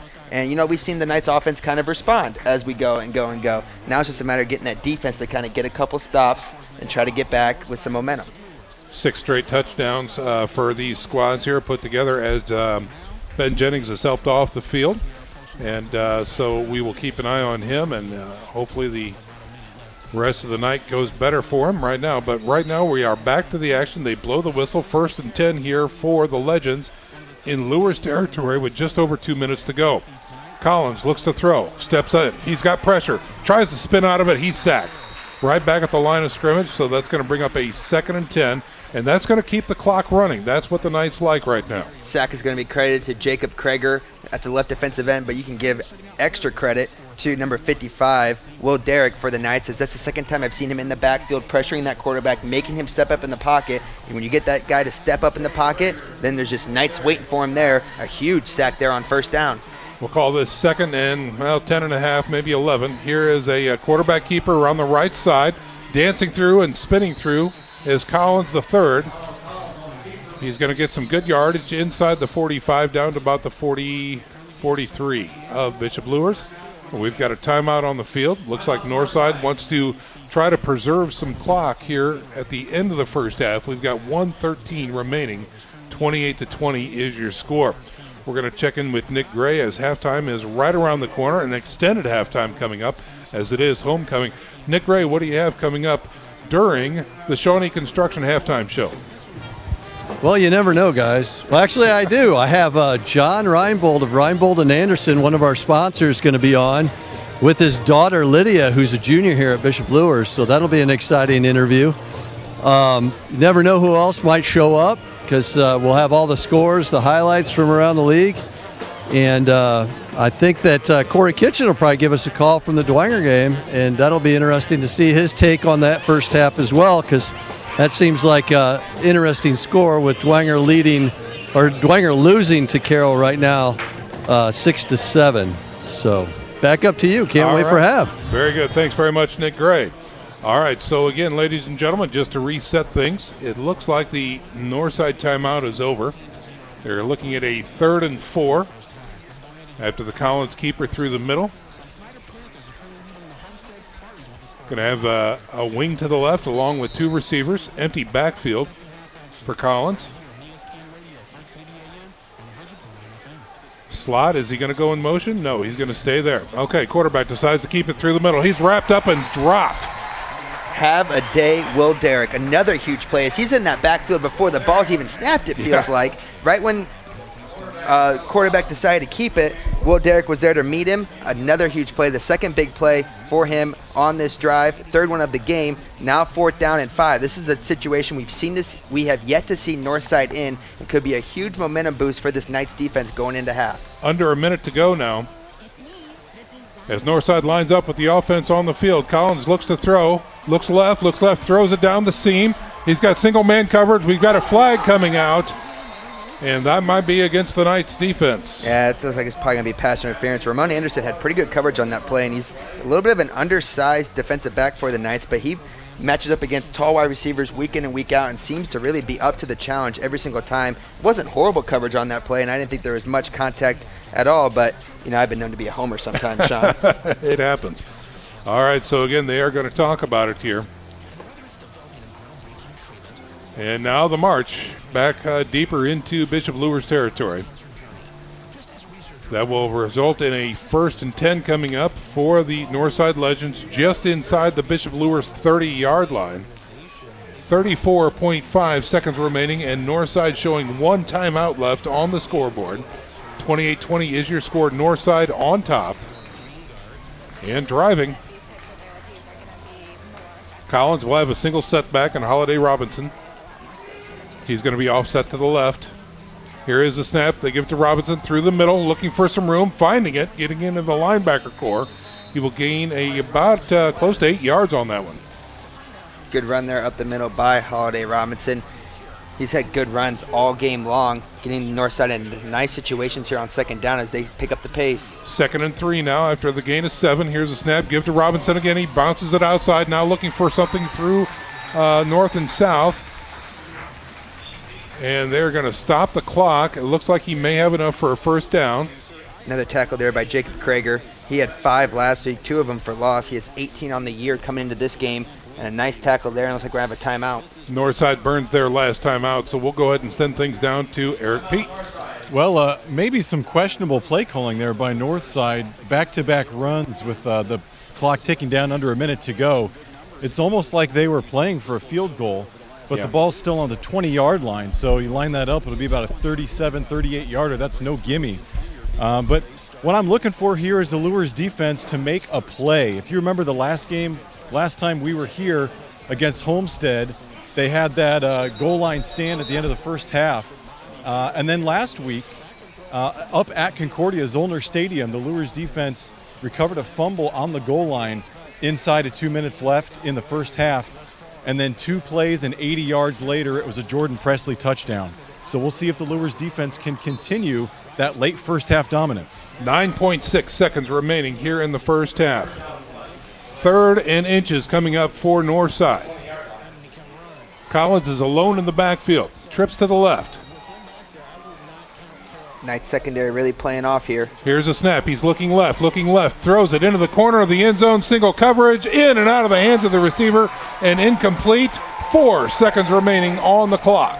Pretty good throw there, and he had a chance to come down with that ball. Nice defense on the back end for the Knights, and they live to see another down here. It looks like they're going to bring on the field goal unit to try that long field goal attempt. Collins throws a pretty ball.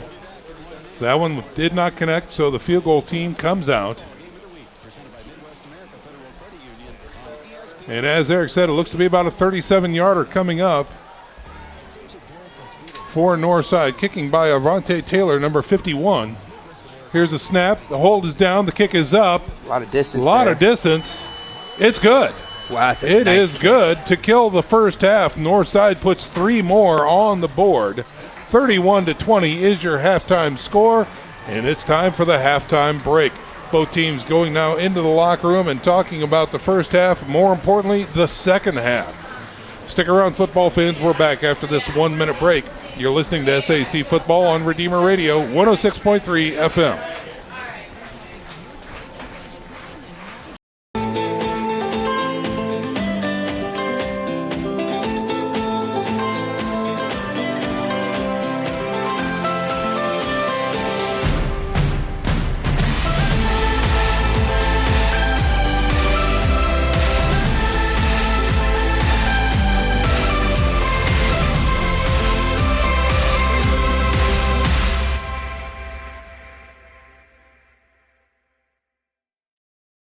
Both runners are running, play coming home. From the crucial plays to the highlight of the game to the victory celebration, we are there. Summit City Sports isn't just a business, it's a group of companies investing in the youth of Fort Wayne athletics. It's because of Parkview Sports Medicine, because of Kelly Automotive Group, Indiana Wesleyan University, University of St. Francis, and Big Eye Fish, that we can produce our broadcast viewed by hundreds of thousands in Northeast Indiana. Support Summit City Sports. Become a sponsor. Join our winning team today. The first 24 minutes. A reminder, folks, that our halftime show is brought to you by Shawnee Construction and Engineering, a full-service construction firm that meets and exceeds expectations. With a 94% repeat and referral business, when they say partnering for a lifetime, they mean it. That's Shawnee Construction, our halftime sponsor. All right, while our guests get situated, again, we are broadcasting live from Luers Field on the south side of Fort Wayne. The dance team is on the field, and we are preparing for the halftime extravaganza here for Homecoming 2018. And now, right now, we'll head down to the sidelines and check in with Mr. Nick Gray with our special halftime guests.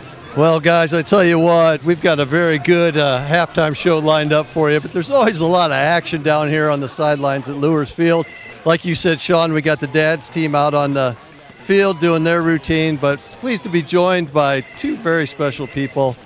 John Reinbold, partner in Reinbold and Anderson, financial advisory firm here in Fort Wayne. Welcome, John. Thank you. Glad to be here. And by the way, this is not Northside.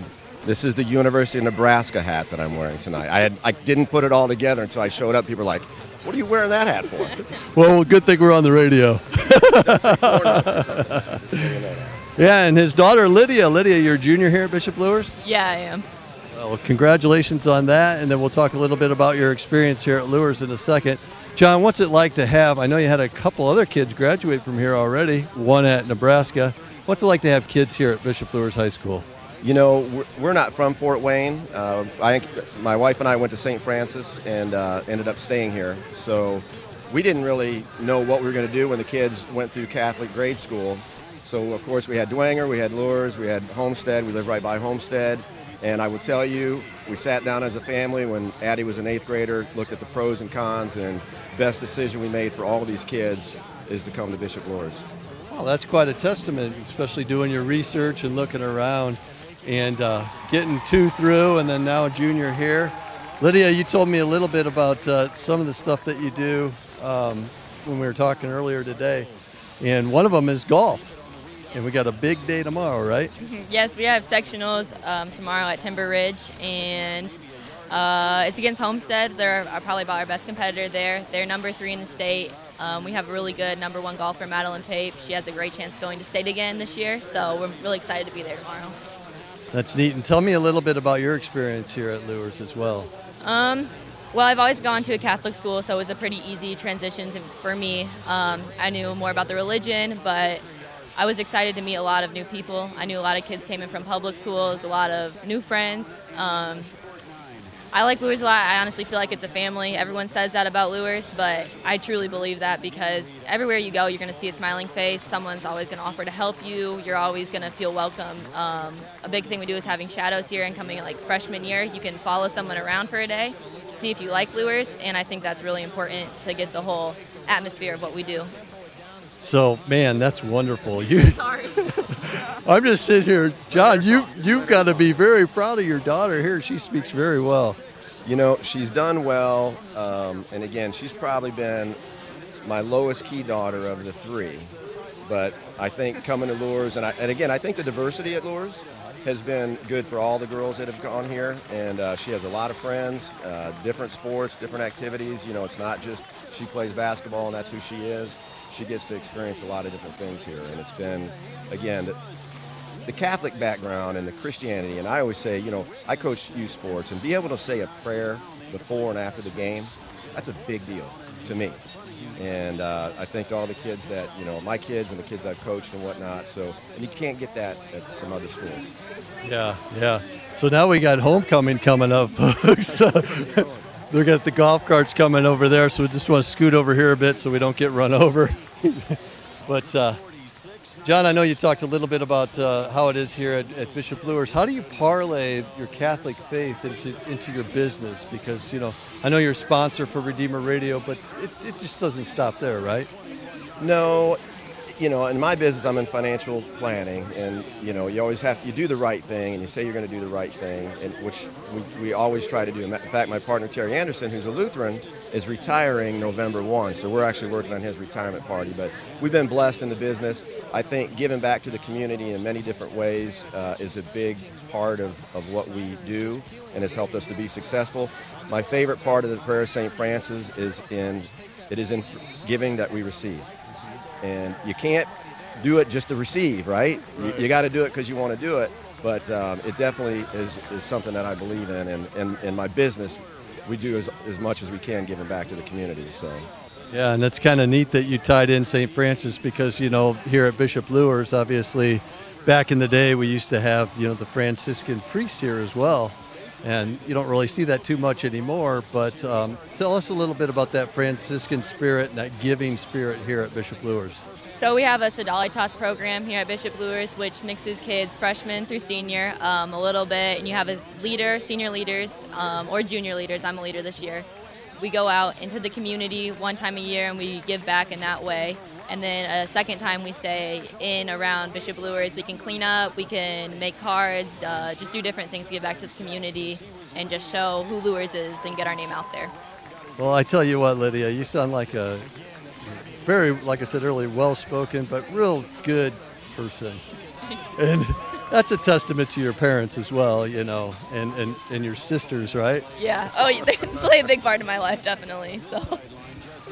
Yeah. So what kind of plans might you have later on in life? I'm hoping to go play basketball after. I want to go to college for that. No clue what I want to do after college, but yeah, that's about all I have. Well, the cool thing is you know, this is such a diverse experience, and you get a taste of a little bit of everything here at Bishop Luers, and you know, you get to be a part of a very special, you know, community, you know, faith-filled community, right, John? Oh, absolutely. It's funny because this is my first football game this year, but so many people I've seen walking around, little kids. My wife taught, you know, PE at St. Elizabeth, so just a lot of people we know, and everybody does, hey, wave to each other, talk to each other when you're at the game, so it's very nice to be here. Well, you guys did an awesome job. I really appreciate you being here with us tonight, and this has been our sponsor spotlight, so ladies and gentlemen, if you need any kind of financial advice, I think I would go ahead and give John Reinbold a call at Reinbold and Anderson because, you know, he sounds like a guy you could trust and really wants to work with you and take care of you. So, Lydia, Reinbold, thank you for being with us. John, thank you for being with us. This is Nick Gray, and this has been Sponsor Spotlight. Back up to you guys. All right, Nick, thanks very much. Ladies and gentlemen, we're going to step out for a little 1-minute break. When we come back, more halftime. When you experience a sports injury, muscle, or joint pain, you want treatment right away. Parkview Ortho Express provides same-day orthopedic and sports injury care without referral or appointment, offering diagnostics, x-rays, the region's only body composition DEXA scan right inside of the Sport One Parkview Fieldhouse. Walk in Monday through Thursday, 7 to 7, Friday, 7 to 5, and Saturday, 8 to noon. For more information, go to parkviewsportsmedicine.com/orthoexpress. It's the comets. Comets falling from the sky. Comets falling from the sky. Comets falling from the sky. Comets falling from the sky. Comets falling from the sky. Comets falling from the sky. Comets falling from the sky. Comets falling from the sky. This is the first time I've been able to do this kind of more complete understanding or view of your body. One of the things that's really important about this is that it's kind of legitimizing us as athletes. Parkview Sports Medicine. Game on.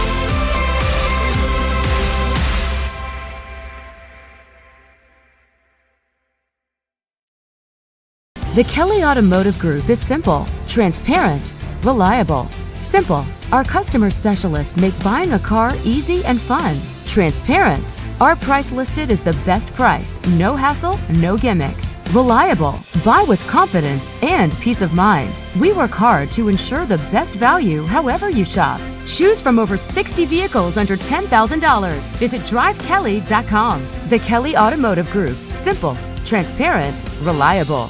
Concussions. They're a concern for parents of athletes in any sport. That's why Parkview Sports Medicine is leading the way with the area's first Concussion Clinic. Our integrated sports medicine team utilizes an innovative, evidence-based approach to manage athletic-related head injuries in those 14 and older, providing comprehensive care to get the athlete you love safely back in play. To schedule an appointment, call Parkview Sports Medicine at 266-4007. Reaching higher, pushing further. Parkview Sports Medicine. Game on. Get mad about blue. Get mad about your Fort Wayne Mad Ants. When looking for the best basketball action in town, it's the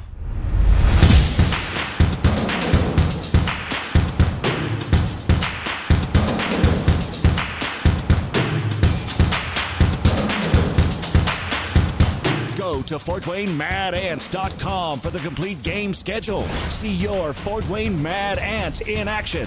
Get mad about blue. I chose St. Francis because they made a promise that I would have real-world experience that I could take when I graduated, and they delivered on that promise. For me, the classroom only gets you so far, so they're setting you up with an internship. I had a mentor that they set me up with that was a CEO of a DuPont hospital in Fort Wayne. They offer degrees in accounting, business administration, risk management and insurance, marketing, and finance. You know, they just did a great job of the full circle of not only the education but also the experience. Parkview Sports Medicine, especially since I've been a pro, has been a place where my game has really been able to develop in multiple facets. Injury prevention, maintenance, physical therapy, weightlifting, agility work, all the things that I need to do in order to have an NBA body. This is the place for me to go when I come back home and I need to get a workout in. Always welcome me back with open arms. Parkview Sports Medicine. Game on. Both runners are running, play coming home. From the crucial plays to the highlight of the game to the victory celebration, we are there. Summit City Sports isn't just a business, it's a group of companies investing in the youth of Fort Wayne athletics. It's because of Parkview Sports Medicine, because of Kelly Automotive Group, Indiana Wesleyan University, University of St. Francis, and Big Eye Fish, that we can produce our broadcast viewed by hundreds of thousands in Northeast Indiana. Support Summit City Sports. Become a sponsor. Join our winning team today. Score?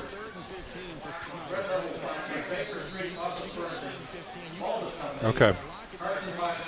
Dwinger's up.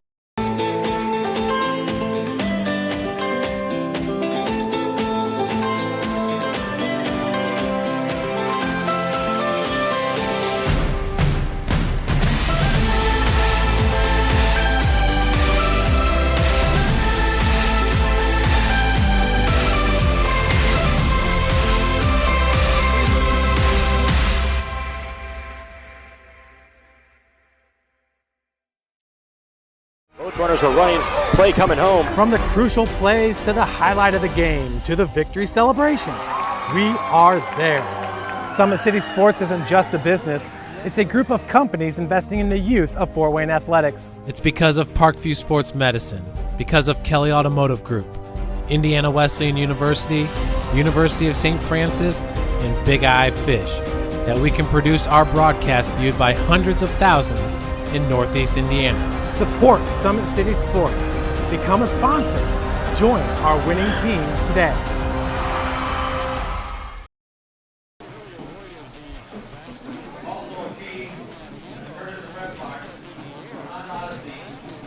Kelly Automotive Group is simple, transparent, reliable. Simple. Our customer specialists make buying a car easy and fun. Transparent. Our price listed is the best price. No hassle, no gimmicks. Reliable. Buy with confidence and peace of mind. We work hard to ensure the best value however you shop. Choose from over 60 vehicles under $10,000. Visit drivekelly.com. The Kelly Automotive Group. Simple, transparent, reliable.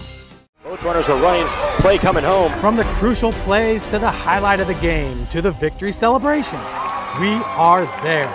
Summit City Sports isn't just a business, it's a group of companies investing in the youth of Fort Wayne athletics. It's because of Parkview Sports Medicine, because of Kelly Automotive Group, Indiana Wesleyan University, University of St. Francis, and Big Eye Fish, that we can produce our broadcast viewed by hundreds of thousands in Northeast Indiana. Support Summit City Sports.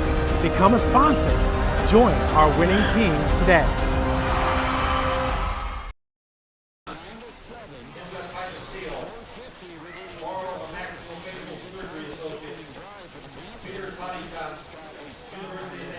Okay. All right. Good stuff. Well, Corey, keep an eye on things for us and keep those texts coming.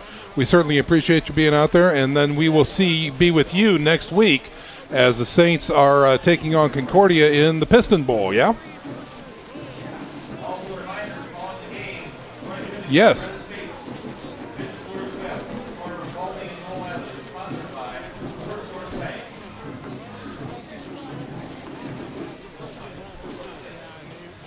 Well, I got to have some play-by-play. Now you got to call the PAT for me, Corey. Okay, well, that's not so hard, is it? All right. Corey Kitchen, thanks very much for being with us, and we'll check in with you next week. You bet. All right, Corey Kitchen with us live there from Carroll High School, where the Bishopdwenger Saints are now on top of Carroll 21-7 in the third quarter. Back here at Luers Field, we are sitting 31-20. It has been a shootout, and big points put on the board here as the Northside Legends are on top of the Bishop Luers Knights here during homecoming. So we're going to go ahead and step out for another little 30-second break. When we come back, we'll have Eric Pete. We'll have scores and updates from around the area. And then we're going to talk about third and fourth quarter adjustments with Matt Geely and Eric Pete as well. Stick around, folks. Lots more to come. Runners are running, play coming home. From the crucial plays to the highlight of the game to the victory celebration, we are there. Summit City Sports isn't just a business, it's a group of companies investing in the youth of Fort Wayne athletics. It's because of Parkview Sports Medicine, because of Kelly Automotive Group, Indiana Wesleyan University, University of St. Francis, and Big Eye Fish, that we can produce our broadcast viewed by hundreds of thousands in Northeast Indiana. Support Summit City Sports. Become a sponsor. Join our winning team today.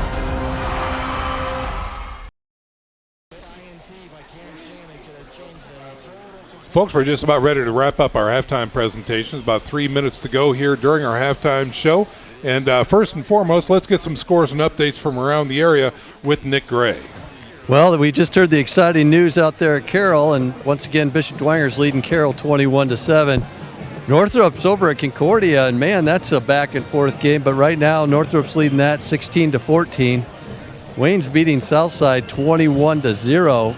Snyder's over at Homestead. Right now, Snyder leads that 9-7 at the half. And then Huntington North and Belmont. Huntington North's leading that 24-7. DeKalb, Columbia City traveled over to DeKalb. DeKalb's up on Columbia City 14-6. East Noble, Leo tied at 21 at the half, guys. And then another one I'm keeping an eye on is New Haven's leading Norwell 14-0, and then Angola's leading Lakeland 10-0. Back up to you guys. All right, Nick Gray, thanks very much for that update.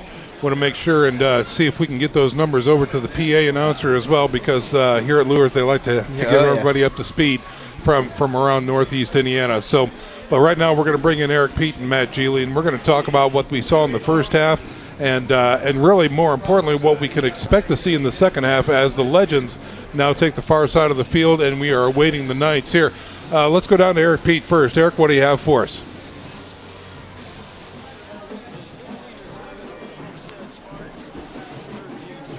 Half he has played. This is a guy who has been starting quarterback for this team since he was a freshman, and we've kind of seen him grow up through playing Luers and Dwenger last year and this year. We knew right from the get-go he had all the athletic abilities. It was just the decision-making, the maturity, and he has really come along, guys. You feel like it was just a matter of time until he put together a really strong game, and that just happened to be tonight. So his playmaking ability, his decision-making more than anything else has been outstanding. And Sean, the second thing, we haven't really talked about it much in this broadcast, but the Northside Legends are riding a 20-game losing streak right now, dating back 2 years to 2016. They have not won a game last year or this year so far. And when you have a desperate team, things can get interesting. They are putting it all out on the field, and you kind of get that sense tonight. This is a team that's willing to do anything to get a win. Well, and you talk about that, Eric. We talked about, Ronald Collins III and how he's grown up before our eyes. Matt, when you think about this kid is a sophomore, okay? And looking at his junior and senior years, this kid could be scary good by the end of all this as far as that goes. But what's your take on what not only Eric talked about, but even your own impressions of tonight's game? Yeah, he's one of those players, we'll start with him, where he can do so much. You have to try to limit him. You have to try to take one facet of his game away and try to make him just throw the ball or just run the ball. But when he's able to do both, that's when he can really show how effective he can be. And the most impressive thing I've seen out of him so far is his decision-making process. Yeah. The way he's able to survey the field and know when to tuck it, know when to throw it, know when to hand it off, know when to keep it himself. I mean, he's got a lot on his shoulders at that position, like any other quarterback in the country, but even more through this offensive system. And so far, he's been perfect. I mean, Northside as an offense has been so efficient. Their longest drive has been 9 plays, and they have yet to not score points on every single drive. Now, on the other side for the Knights, how do they stop him? Well, it starts off with that last drive. You had 2 really good QB pressures by Will Derrick on the defensive line, and he was able to take Collins kind of out of his comfort zone and make him do different things, and it worked. And you stopped him and held him to a field goal. It was a really good kick by Northside, right, going into half. So they still had the momentum, but there's a little bit of success there. Like, hey, we can stop these guys. It took us a while, and it all comes down to third down. There's been a couple of times where Luers has gotten into 3rd and 5 and 3rd and short, and you have to get off the field. You have to find a way to get that stop, make them punt, and try to flip the field and try to get some momentum back. And it can come with a nice 3-and-out to start the second half after the Knights get the ball first and have a chance to really put a drive together. And then also we get to see a turnover in this game. Who's going to crack first and who's going to put the ball on the ground? Perfectly said. That's exactly right. And so let's look forward here a little bit when we talk about this first drive, in the third quarter. Everybody that knows anything really about football, this is a critical drive. Absolutely. Coming out of the halftime, especially being down 31 to 20 right now. They're down 11. This sets the tone for the next 24 minutes. They're getting the ball, and again, I think they had a really good measure going into the halftime break. Again, I would count that, as you talked about, a win in making Northside settle for a field goal, considering their track record, throughout the first half. This first half, are they going to go over the top? Are they going to still work that counter tray? We don't know about Presley. We saw him get dinged up a little bit. We obviously know that they're missing Jordan. Gaston, Justin Gaston. And so, again, they've had some adversity. But what are you thinking coming out of the gate? Are they going to hit it hard and fast? Are they going to grind one out? Are they just going to try and get it into the end zone in whatever form they can? I expect them to come out and go through the air. They've shown a lot of success through the air so far tonight, and that's kind of – normally you have your run set up your pass. Well, tonight their pass has been setting up their run. And, I keep talking about how efficient Northside's offense has been, and it's kind of overshadowing how good the Knights' offense has been as well. Right. After that first drive where they had to punt, they've scored every single time they've had the ball, one being a huge 13-play drive, which shows that your team can get first downs and keep moving the ball down the field, even with a couple penalties here and there. So it's not just all about Northside's offense. The Knights' offense has been phenomenal as well. So that also comes down to who's going to crack first and who's going to be able to get that key stop to kind of flip the field and flip the momentum to their team's side. So I expect them to definitely go through the air. Denarian Moore has been great at the wide receiver position. He's been really good at catching the ball and getting upfield after catching the ball and kind of taking contact and moving forward. We've seen more of Presley out of the slot position, which has worked for the Knights, and Cowherd in the backfield. I don't expect them to change that at all. You want to get Presley the ball as much as you possibly can. He is your playmaker out there, along with Jay McJohnson, who we know can take the top off the defense. So between those two guys and Cowherd in the backfield, there's a lot of opportunity here for the Knights to get going early and often. The teams are back out onto the field. Presley is back deep for Bishop Luers along with Jay McJohnson. Northside and Avante Taylor are ready to kick off. They're kicking left to right on your radio dial from the 40, right in the middle of the field. Whistle blows. Ball is in the air. Here comes your third quarter action. High end over end kick. Going to be taken by Presley just shy of the goal line there. He's running through the middle. He's got the jet. He's through the middle. He takes 2 hits. Still on the feet. Out past the 45 and finally dropped.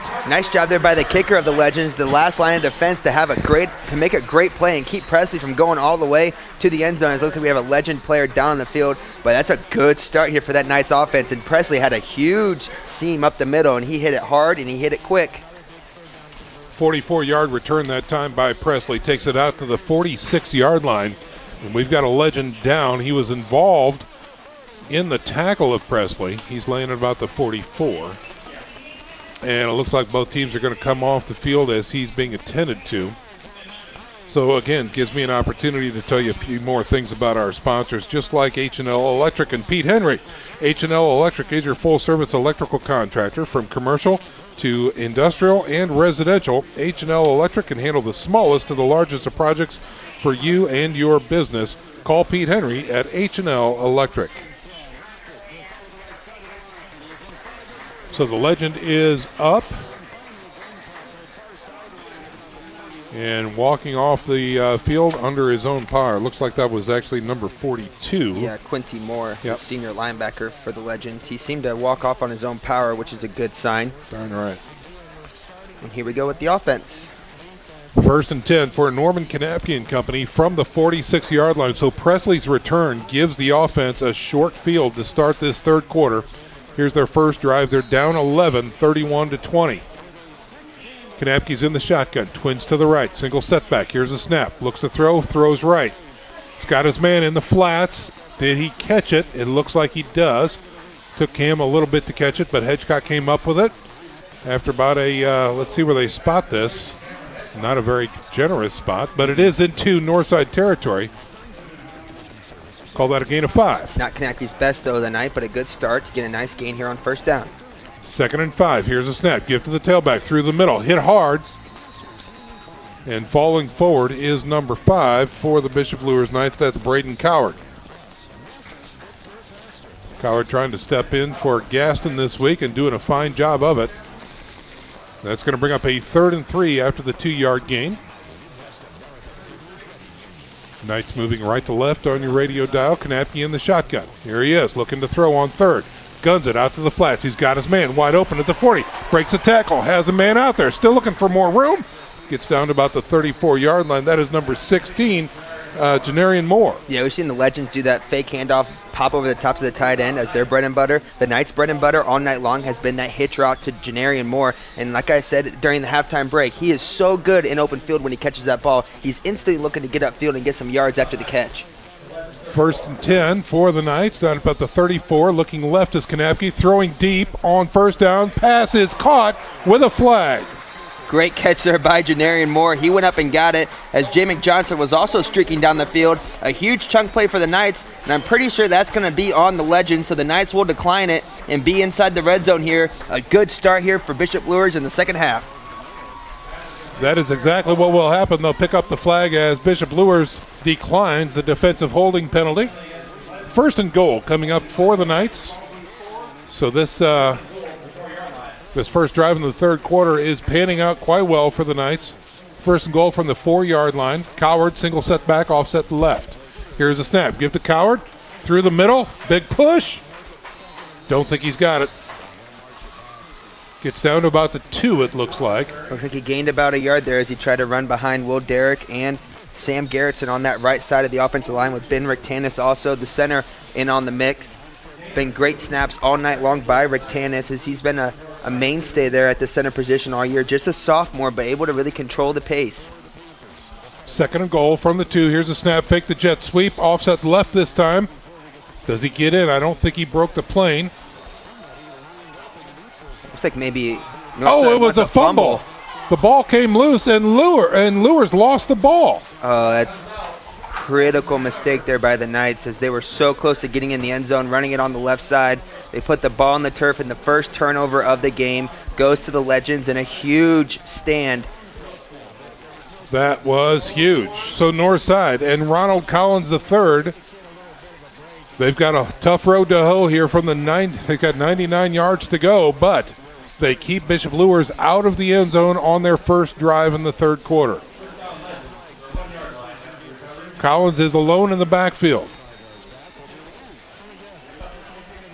Man in motion from the slot, now offsets to his right. Here's a snap. Give to Holiday through the middle. He finds room, gets some breathing room, gets going. He's still on his feet. He is open field, and he's finally taken down near the 40-yard line. A huge gap through the middle, and now Northside they're rolling. I'm going to be cheesy, but Holiday is having a holiday out there on the field. The gaps he's able to run through are just amazing up front. Great job by Northside to really give him a wide open hole, and he's hitting it hard. He's getting in that second level quick, and Luers has got to find a way to control the line of scrimmage, or else this game is going to continue to get out of hand. Ball's at the 39-yard line, and a fresh set of downs for the Legends. Here's a snap. Again, give to Robinson. He finds some room through the middle. Arm tackles going on, and he tears it down into Luers territory down to the 49-yard line. That's about an 11-yard gain, and that will be enough for a Northside first down. Nice run there. Back-to-back plays with really good runs for Northside, as they're able to dictate the pace as they have all game long. Every drive has turned into points so far, and now as they cross midfield, it's going to be time for the Knights to see if they can bend but don't break and try to get a turnover on downs or try to get them to punt the ball here. Well, the big uglies up front for Northside are really doing it tonight. 1st and 10 for the Legends. Here's a snap, looks to throw, throws it, and the ball is knocked out, incomplete that time. I thought the second defender for Luers may have had a chance at it. Yeah, the first defender there was Nick Berkmeyer, who was able to deflect the ball away. He's shown all year long that he's really good in the pass coverage game. That facet of his game is really, really good, as he is a converted defensive back from last year into a linebacker. So he still has some of those DB instincts, and he's able to cover wide receivers and running backs out of the backfield. 2nd and 10. Collins gives to the tailback, looks for some room, can't find anything, or hitting the backfield, spins out of 2 tackles and gets north and south. Going to gain about 3, maybe 4. Good pressure up the middle by Gabe Hendricks, as he was almost able to get him for a tackle for loss, but it gets out of his grasp. Holiday keeps those legs turning and is able to turn it into a positive gain, as it looks like it's about a 4-yard gain. Tackle made there by Josh Dippold. He leads the team in tackles coming into tonight with 28. The senior really, really, really good in the secondary for the Knights. Now here comes another 3rd and 6 for the Legends. We've seen them convert these all night long. Can the Bishop Luers Knights stop them? On 3rd and 6. Here's a snap. Quarterback decides to keep it. Breaks it outside. He's getting pursued. Gets north and south, and he's going to be stopped out in the flats on the far side. Good tackle there by number 16 for the Knights, Denarian Moore. It's the first time we've seen the Knights able to really stop them on 3rd down. I don't blame Collins for using his legs, as they've worked for him all night long, but a stop there. But it looks like it might be 4-down territory, as the Legends look like they're going to go for it. Let's see what happens now, as Collins is standing back there a long way away from the line of scrimmage. He's back about 7-8 yards. They got to hurry. Only 12 seconds left here on the play clock, and there's no sign of movement. 4th and 4 the Legends are facing, and the offense looks to stay on the field. 5 seconds. 2, 1, 0. Nope. Cannot get the play off, and they have to burn a timeout. That's an interesting decision. Yeah. It's really early to burn a timeout. Now, I wonder, I hope they go for it here, because if they're punting, that flag really doesn't hurt you, and That's they should right. have taken it. Yeah, let's check in with Eric Pete. Well, that's exactly what I was about to say. That was one of those scenarios that you see sometimes when the team allows the delay of game to happen just to push them back 5 more yards to give their punter some more space, try to pin him deep. So we'll see if that's what they do, but they're on the 43-yard line. At this point, I'd be surprised if North decides to go for it, I think, because they don't want to take any chances. They've got an 11-point lead. No need to be aggressive here. But on the other side of the coin, being aggressive is what got them this lead. So we'll see what they do. Yeah, it's let's see where the chess pieces move, Eric. You're exactly right, because if they are able to pin Luers deep, Luers has shown they can move the ball down the field, but Northside's been moving the ball down the field all night long too. So. Yeah, this offense has been firing all cylinders all night, and with the Collins at quarterback, so they're going to put it in his looks hands. like they are going to risk a short field for Bishop Luers as the offense comes on the field for Northside. Collins is in the shotgun. He's got a single setback offset to the right. Here's a snap. Play action, looks to the right, throws it. He's got it wide open and misses. Incomplete pass there. He was throwing on the run, and now we've got a flag in the middle of the field holding against Northside. So they're going to decline this, and Luers will take over on downs. And that was the first time we've really seen Collins airmail a throw, and I can't really blame him, as he was moving hard to his right, and he tried to throw that ball on the run, which is hard for a quarterback at this level, at any level, to try to make. And he had his man wide open going down the field. Knights finally get a break. First time the Legends don't score, and the offense is back to work. So the fourth down conversion does not work, and they flip sides. 1st and 10 now coming up for Bishop Luers at their own 43-yard line. Knapke and company back out onto the field. They'll have a trips package to the left side. Single setback for Luers. You got Presley there back in the slot with Cowherd in the backfield. See if they go to the run game. Here's a snap. He looks to throw on 1st down. Throws it. And it's going to be a little shy. Caught. Not much of a gain there that time. Denarian Moore for with the Nate catch. Moore. Yeah. That's a long throw there for Knapke, and he kind of left it a little bit short. It's a tough throw for him to make. Comes in with 216 yards on the year, 1 touchdown and 2 interceptions. Gain of 1 that time. Just shy of the 45 now. 2nd and 9 for the Knights. 2 wide out to the left, 2 wide out right on the short side. Knapke with the snap. Looks to throw on 2nd. He's got pressure coming. Guns it. Man coverage. Moore's got it. Nice catch inside the 20. Flag comes out. That's going to be defensive holding or pass interference. Looks like pass interference on the Legends. That'll be declined. Denarian Moore showing this second half that he's able to be a really, really big threat down the field, and they'll keep on going that way. Another huge chunk for the Knights. So the teams move down the field after the completion. Flag is declined. 1st and 10 coming up for the Knights after the big pass reception to Moore. 1st and 10. Looks to be about the 16, maybe the 17-yard line inside the red zone of Northside. Knapke's in the shotgun. Trips to the right. Looks to throw. Looking right, throwing right. Oh, he's got well overthrown and incomplete that time. Presley's defender fell down, and he had a step in the secondary, but that ball just airmailed towards the corner of the end zone. So the Knights continue to throw it down the field. I think Knapke felt that pressure. Yeah. You know, he saw him coming, and he just had to launch the ball. So 2nd and 10 coming up for the Knights after the incomplete pass. Same formation, trips to the right. Here's a snap, give to Coward through the middle. He's got room into the linebacker core. Oh, ball is out. A flag comes out as well. Okay, Luers seems to have retained possession. They wind the clock. Oh, that wasn't a flag. It looks to be a down marker maybe. Okay, so no flag on the play.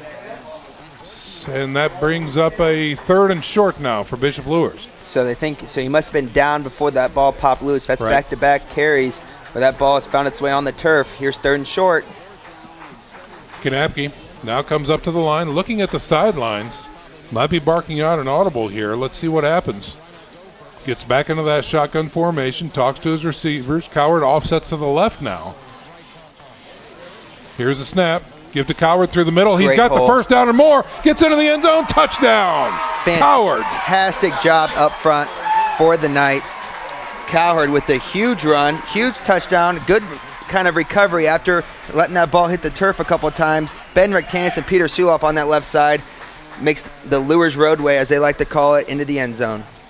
6 more points on the board for the Knights here in the 3rd quarter. And now the PAT comes in. Carter Drake, number 29, will try and chip this one in. Snap is up. Flag on the play. The kick is good, but we do have a flag. Hold the phone. He's telling the players don't get too excited yet.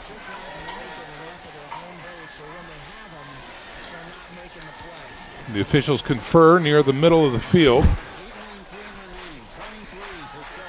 So still waiting to see what the call is. Will they have to line up and kick it again? Might be on north side. We might be going for 2 here if Might you're the be, Knights to try yeah. to get that point back that you lost in the first half on the mixed That's extra right. point. Looks like I see Kanapke heading back out on the field. Okay, well, we've got a false start, a procedure penalty against Northside. But Luers is showing a declination, and the PAT showing good. So both teams now coming off the field. 31-27 is your score with 5:41 remaining here in the third quarter. Folks, we're going to step out for a 30-second break. You're listening to SAC Football on Redeemer Radio, 106.3 FM.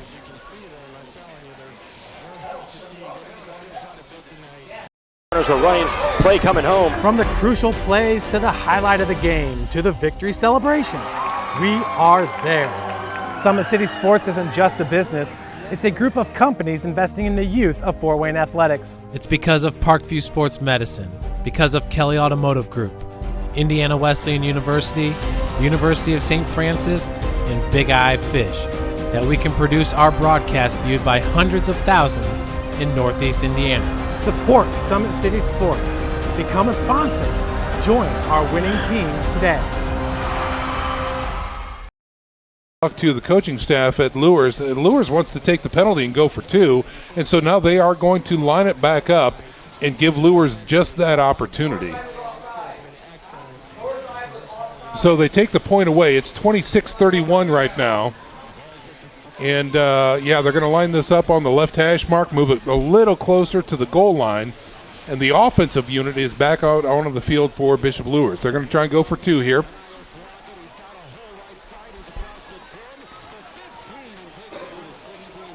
Still some confusion, waiting for a football here. Okay. Yeah, how about a football? There you go. Kind of need that to play. Yeah.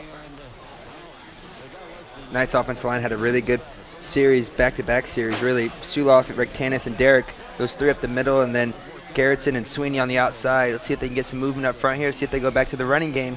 Coward again, back in the backfield, along with Kanapke. Trips to the right side. Coward will be offset to the left. Here's a snap. Give to Coward. Dances his way in. Score it. 2 more points on the board for Bishop Luers. So it paid off. They took the penalty, moved closer to the end zone, and it worked as Coward dances into the end zone for 2 points.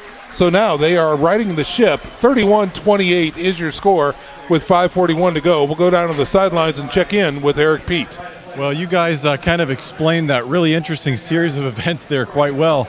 The funny thing, though, it was a very much of an advantage for Luers because they got the that stoppage of play to get their offense together, talk about the play. Meanwhile, Northside had no idea that Luers was accepting the penalty. So they were on the sideline, and their guys were going out to receive the kickoff. So Luers kind of got a timeout there to talk it over. Northside did not. And as a result, the Knights, bit of an advantage there, were able to punch it in. No, great observation. Absolutely. All right, so again, 31-28 is your score. Knights clawing their way back here in the third quarter.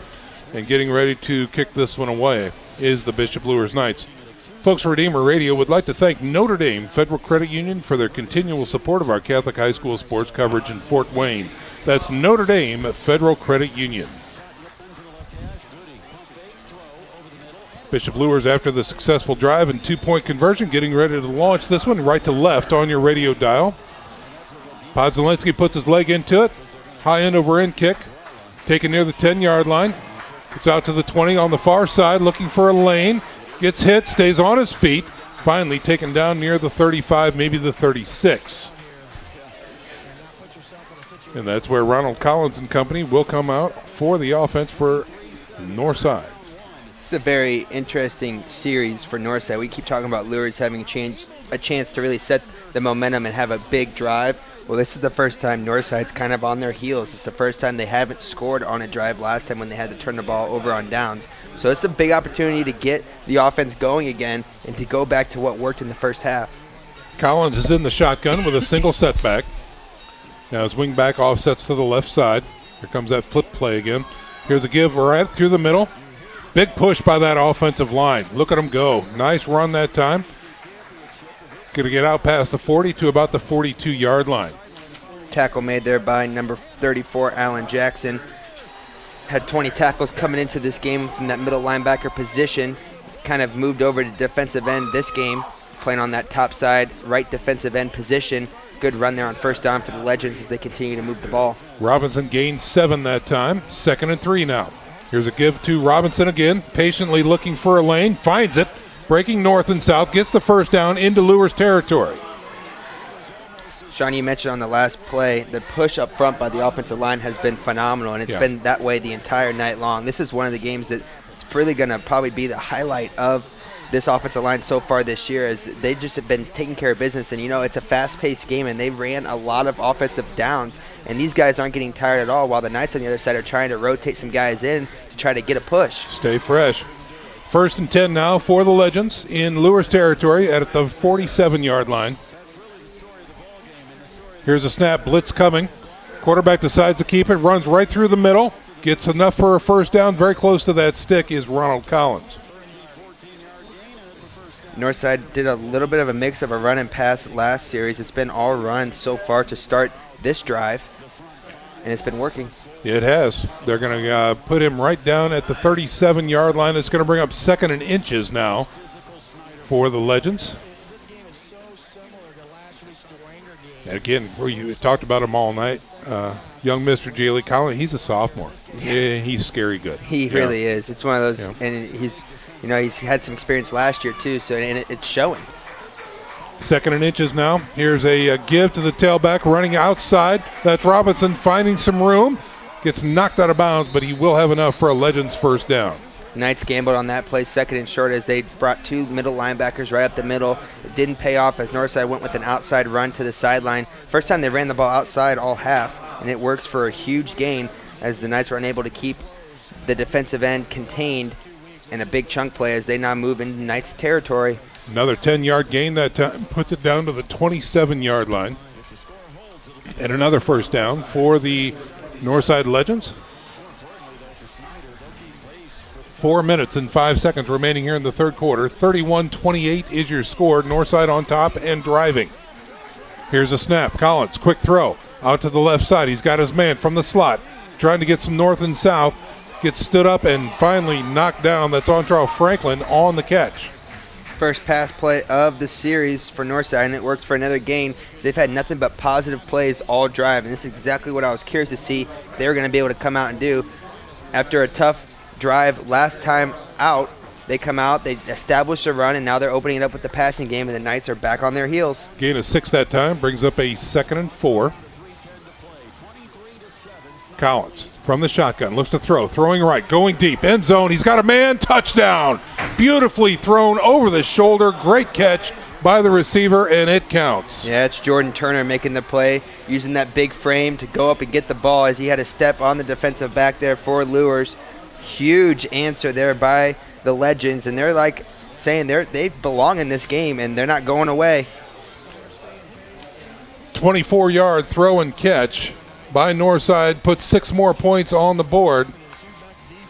And you call them that they are not going away. I feel bad for our statistician Charlie over there. He's got his shoes off.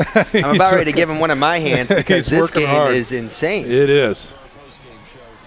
All right, so we're awaiting the PAT. Northside has a little personnel issue, finally getting another man coming in to block. Whistle blows, and we're waiting for the kick. The snap and the hold are good. The kick is up, and it is also good. So with 3:26 remaining, the score now 38-28. Northside up by 10 over the Bishop Luers Knights. Stick around, folks. We're out for 30 seconds. You're listening to High School Football on Redeemer. Runners are running, play coming home. From the crucial plays to the highlight of the game to the victory celebration, we are there. Summit City Sports isn't just a business. It's a group of companies investing in the youth of Fort Wayne athletics. It's because of Parkview Sports Medicine, because of Kelly Automotive Group, Indiana Wesleyan University, University of St. Francis, and Big Eye Fish, that we can produce our broadcast viewed by hundreds of thousands in Northeast Indiana. Support Summit City Sports. Become a sponsor. Join our winning team today. Do you need your rim straightened? Hubcap Express fixes bent wheels. For all your tire needs, visit Hubcap Express, located at 606 West Coliseum Boulevard, and on the web at hubcapexpress.com. Matt, you were just recapping during the break. That was a nice, pretty drive by Northside. What were the numbers? Yeah, 6 plays, 65 yards. They had 4 runs and 2 passes, the last one being a nice pass into the end zone to Turner by Collins, and a nice drive there to get a little bit more of a cushion here with the Knights offense trying to get another big drive going themselves. Here is the kick. Presley takes it in the end zone, so no chance for a return there, and the Bishop Luers Knights will take over 1st and 10 from their own 20-yard line. Again, folks, join us next week. Remember, Tailgate Talk comes on at 6 p.m., followed by our Game of the Week coverage. It is the Piston Bowl next week as the Bishop Dwenger Saints take on the Concordia Cadets, coming to you live from Zollner Stadium at 6:55 p.m. After that, we'll have the Battle of the Bishops in the next week, and then we'll get a look at the Snyder Panthers to close out the season for both of our Bishop squads. Keep it all right here on 106.3 FM. Here come the Knights, led by Norman Kanapke. Stormin' Norman from the shotgun. Here's a snap. He looks to throw, guns it right. Wheel route. Presley alone in space will get the first down and a little bit more on the far side of the field. I'm not sure we've given enough credit to Coach Dansky, Coach X, and Coach Lindsay for this offensive coaching staff on the brilliancy of taking Presley out of the backfield and putting him out in the slot. He's the guy that we see carry the ball 15 to 20 times a game and be very effective in it, but they switch it up this week. They said we're going to put him in the slot, give him some open field, and maybe save him on a couple hits, and it's working out. It surely is. Jailbreak screen for the Knights. Works through the middle. That's Johnson, number 3 that time. Gets a nice 8 or 9 yard catch. Yeah. Jailbreak screen for Jay McJohnson. Say that 10 times fast. Ben Rectanis, the center for the Knights, does a great job getting downfield. A lineman's dream matched up on a defensive back, clears the way and gets a nice chunk on first down for the Knights. 2nd and 1 now for the Knights. Here's the snap. Going to the air again. Kanapke checks off. Rolling to the right, throwing to the right, and this one's going to go out of bounds. So he good coverage that time by Northside, and Kanapke has to burn it down. Yeah, nice decision there by Kanapke to throw the ball away. As by the time he got out of the pocket and was really able to look down the field, the Knights wide receivers were so far down the field that would have been an impossible throw to make. That's 3 straight passes to start out this drive for Luers, and now with the ball 3rd and short, I look for them to go back maybe to Cowherd in the backfield and try to pick up this 3rd and 1 on the ground. Trips to the left side. Cowherd in the backfield, offset left as well. Pressure coming. Here's a give to Cowherd. Trying to find his way. Found his way. Gets into the linebacker core. First down, Knights. Safety blitz there by the Legends at the top of the play. They gambled. They went outside. The Knights went inside, and they were able to get the first down. Good run by Cowherd. He showed a little patience there himself, able to kind of stutter step and wait for that hole to open up on the right side by Will Derrick and Sam Garrettson. Nice job there, and the Knights moved the chains. On the 48-yard line, 1st and 10 for the Knights. Here's a snap. Kanapke again goes to the air, throwing down the seam. He's got a man. No, incomplete that time. Was going for Cam Hedgecock. That's going to stop the clock at 2:28 to go here in the 3rd quarter. Again, your score, Northside 38, the Bishop Luers Knights 28. It's been mostly Denarian Moore as the deep threat for the Knights so far tonight, but we can always count on Cameron Hedgecock to try to get behind the secondaries. He's been known all season long as the guy who can really take the top off of the defense and try to really extend the field, just unable to hook up there on that play. 2nd and 10 now from the incompletion. Press coverage, backs off. Kanapke looks to throw, guns it to the flats left. He's got his man. That is Presley taking it down into Northside territory, very close to a Bishop Luers first down. Theo Redmond, nice job making the tackle there for the Legends, but he had to take a punishment in order to bring Presley down to the ground as he decides to lower the shoulder and get a few extra yards, trying to get near that first down marker, and it looks like he has the first down, so they will move the chains and the Knights will continue to drive. In Northside territory now at the 42-yard line on a 1st and 10 with 2:21 remaining here in the 3rd quarter. Knights driving. They're moving right to left on your radio dial. Kanapke barks out the orders. Trips right. Single setback. Here's a snap. Pressure coming from the outside. Going to the outside is number 5 for the Bishop Luers Knights. That's Coward again on a nice run. Nice carry there by Coward, and a nice job picking up the blitz was Peter Suloff from that left guard position. As a guard, it's important to keep your head up before the play so you can see those feet kind of trickling up, and he does a great job keeping his chin up, taking on the block, and make sure the Knights get some yards. Going to bring up second down and a short 8 for the Knights. Kanapke looks to throw on second. Looks right, throws over the middle, wide open, and it is caught. Crossing route, got some room, inside the 10, dancing down the sidelines. Touchdown, Bishop Luers. J. Mick Johnson, how do you like me now? Another big score for the Knights as he was able to catch that ball with nobody near him in the middle of the field, and then he takes his speed to the outside edge and is able to take it all the way for the score. Great throw there by Kanapke, and the Knights answer with a score of their own. Yeah, they do. So Kanapke scores on the crossing route. And now coming in is Carter Drake for the PAT. The kick is up, and it's good. Another point on the board for the Knights. That was 7 plays, 80-yard drive for the Bishop Luers Knights, resulting in 7 points, 38-35. The Knights answer. 1:33 left in the third quarter. We're back in 30 seconds. You're listening to SAC Football on Redeemer. Runners are running, play coming home. From the crucial plays to the highlight of the game to the victory celebration, we are there. Summit City Sports isn't just a business. It's a group of companies investing in the youth of Fort Wayne athletics. It's because of Parkview Sports Medicine, because of Kelly Automotive Group, Indiana Wesleyan University, University of St. Francis, and Big Eye Fish, that we can produce our broadcast viewed by hundreds of thousands in Northeast Indiana. Support Summit City Sports. Become a sponsor. Join our winning team today. Hard strike and put 7 points on the board. They are down by 3. 38-35 is your score in the waning moments of the third quarter here, and Bishop Luers is preparing to kick this one away.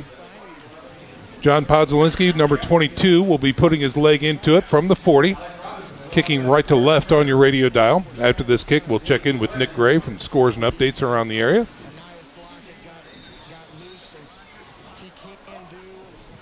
Whistle blows.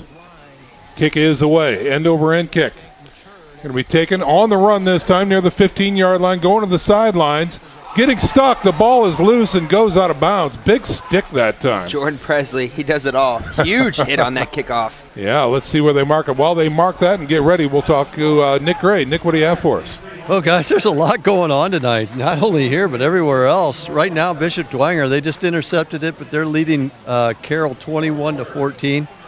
And Concordia now is back big time up on Northrop, 35-23. Wayne's beating Southside 28-0.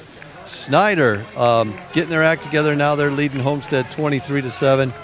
Huntington North's beating Belmont 24-7, and we'll get back to the game and bring you some more updates later. Back up to you guys. All righty. Here it is, 1st and 10. Collins decides to keep it through the middle, still on his feet while he gets into the linebacker core. And originally they marked that ball at about the 37-yard line. He gets out past the 40 to the 42. Good drive started there for Collins as the Legends get back to that run game. It's amazing.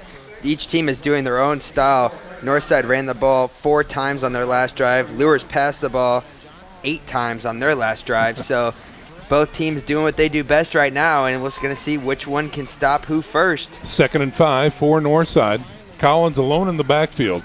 Wing to the left side. Here's a snap. They flow to the right. Collins decides to keep it through the middle. He's got room and dragged down from behind. He's got enough for the first down near the midfield stripe. Another good play there for Collins as the tackle was made by number 7 for the Knights, Josh Dippold. He comes up from his safety position to make the play. As we see Will Derrick jog off the field, it's going to bring on Jack Sweeney to replace him on that defensive line. The Knights continue to try to rotate out those defensive linemen to try to see who can really spark that unit and get into the backfield and try to absorb blockers for the linebackers to able to flow freely. 1st and 10 coming up for Northside. Getting down to about the last play here. The clock's now at about 20 seconds. Here's a snap. Fake the end around. Quarterback decides to keep it. Left side, he's got room. He's got more room. Getting down the sidelines. Finally getting run about deep into Luers territory.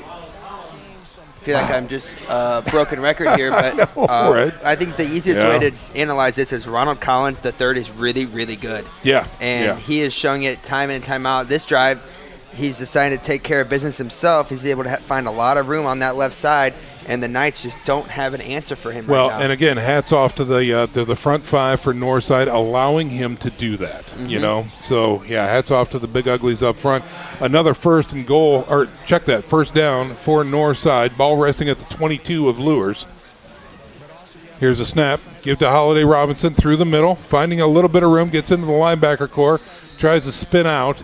He's going to be inside the 20, down at about the 18, maybe 17-yard line. That should do it for the third quarter, ladies and gentlemen. 12 minutes to go. Your score is 38-35. Northside on top of Bishop Luers, and Northside is driving when we come back. Stick around, folks. We're back in 1 minute. You're listening to SAC Football on Redeemer Radio, 106.3 FM.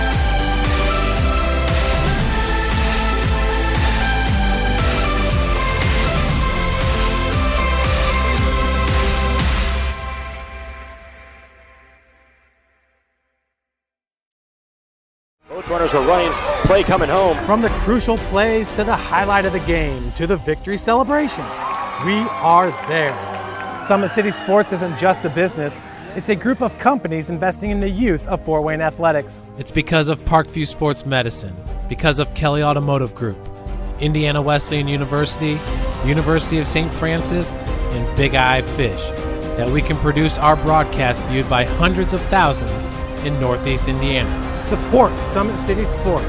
Become a sponsor. Join our winning team today. Second and 5 from the 17-yard line. The timeout is over. Both teams are back out onto the field. And here we go. Collins from the shotgun. Single setback. He looks to throw. Looking left, firing left. To the corner of the end zone. Just overthrown and incomplete. The receiver that time did have a step. His intended receiver was number 4 for the Northside Legends. That's R.J. Armstrong. Every once in a while, Collins just air mails the ball a little bit, but he does have a really nice touch and really good ball he's thrown all night long. A couple of times he's just been a little bit too far, but when he's missing in areas where Luers can't get to the ball. So he's still being smart with the ball and putting in windows where only his guy could possibly get it. And he lives to see another down here, third and long. Big play here for the Knights defense. Huge play. Ball is on the 17. Here's a snap. Throws it. That's going to be an interior screen. It's going to be caught. Driven down. Very close to the stick. Near the 10-yard line. I think he might have it. It is. It's a first and goal coming up for Northside. A very slow developing screen on the right side as the wide receiver at the very outside came on almost like a quick slant. And he had his inside slot receiver ahead of him blocking kind of before the ball was caught, if you ask me, but a first down for the Legends. First and goal from the 10 for the Legends. They step away, look back to the sidelines for the play. They're up by 3. Can they make it up by 10? That's the question right now coming to them. Collins looks over the defense. Here's a snap. Give to the tailback, tries to find his way through the interior. Not much there, but he did gain a couple. Good tackle there by Kamari Harris from the linebacker position. Comes into the game with 26 tackles on the year.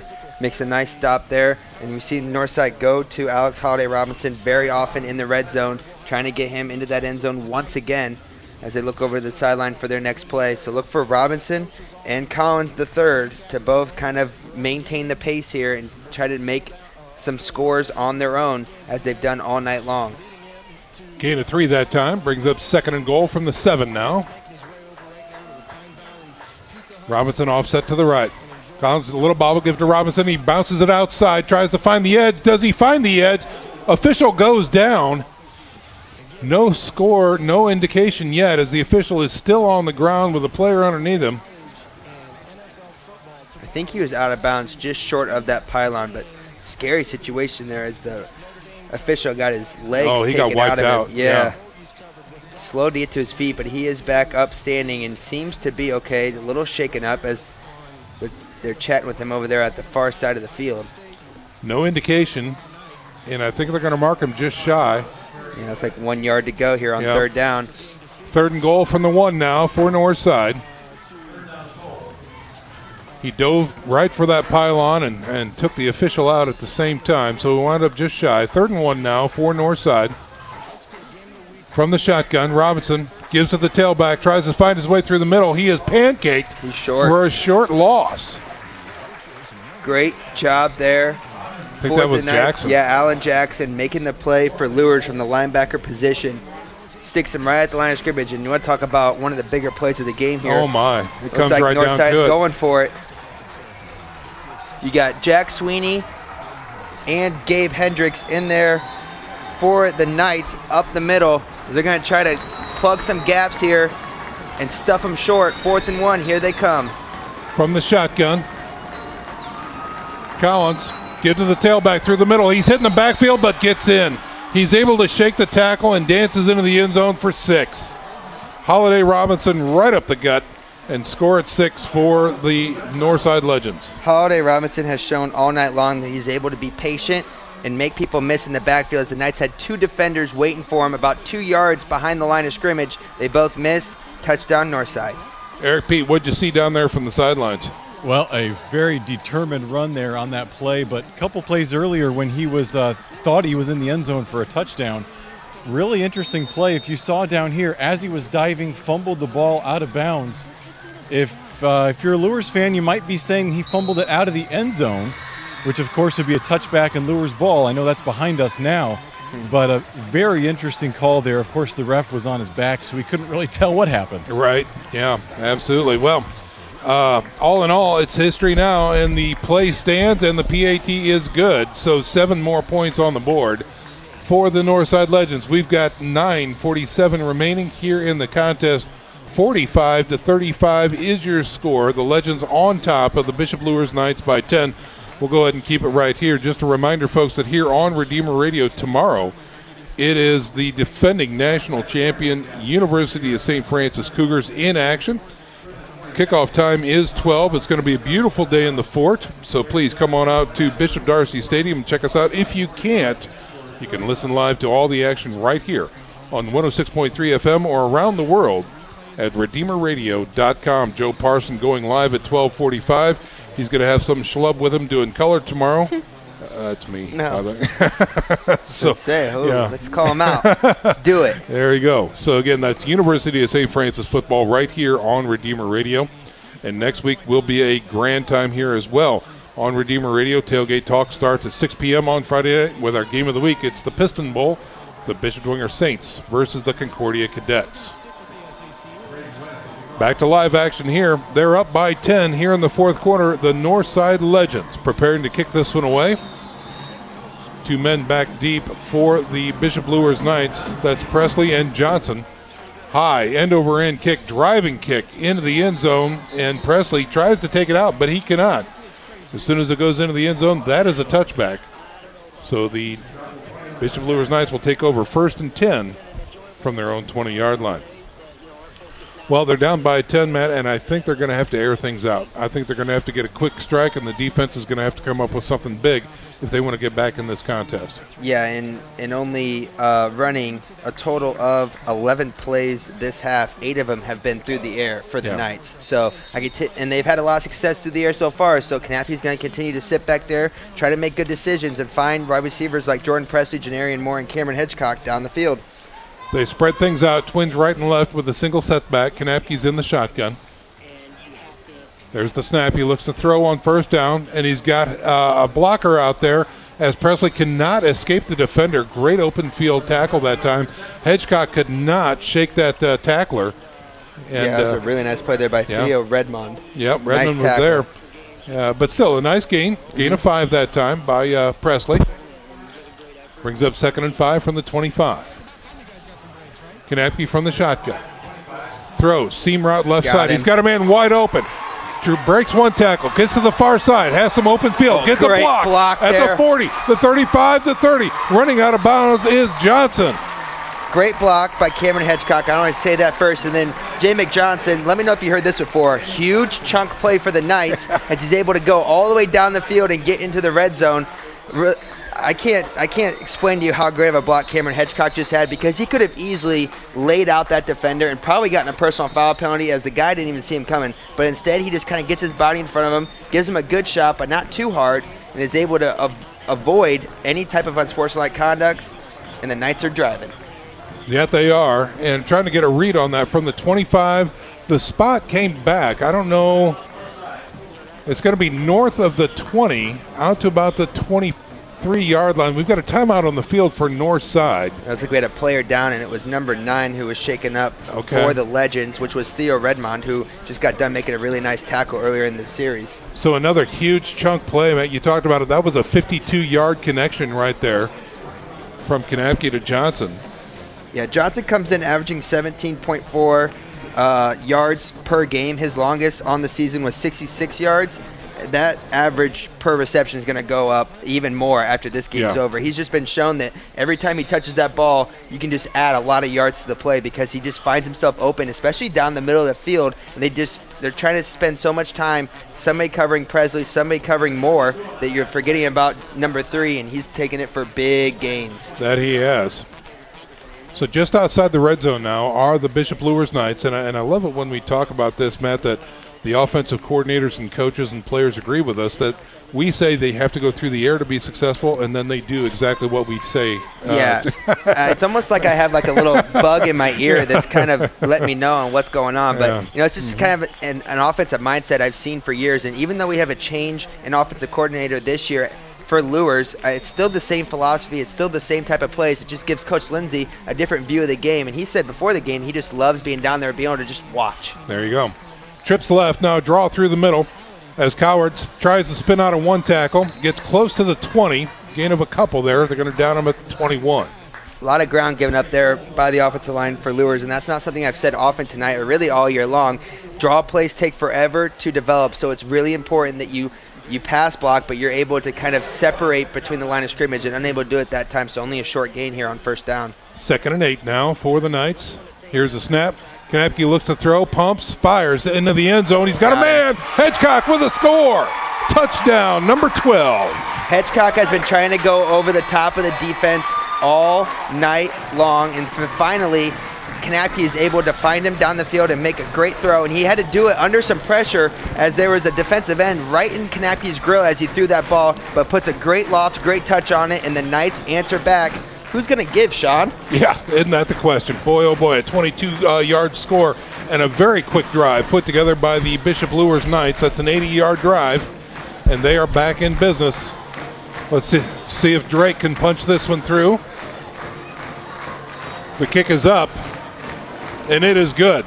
So now your updated score, 45-42.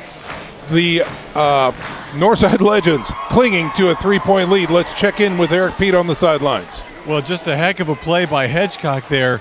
Not only got his hands under the ball and caught it, but is able to stop himself before running the over out the back of the end zone. So that was the play of the night by me stepping out of the way. I'll take credit for it. There you go. All right. So, again, we are back into business. This is one haymaker after another, Matt. I mean, just 4 plays and 80 yards.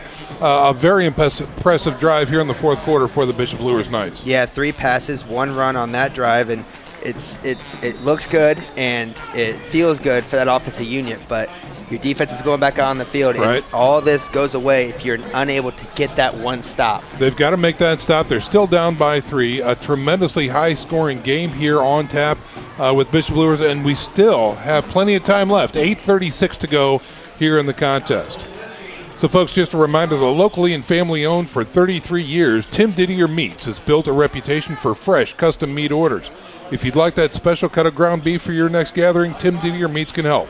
Prime rib, filet mignon, and Tim's own special ground beef made fresh daily, available within an hour's notice. To place your order, call 260-482-8400 or find them on the web at timdidiermeats.com. There's the Luers kickoff.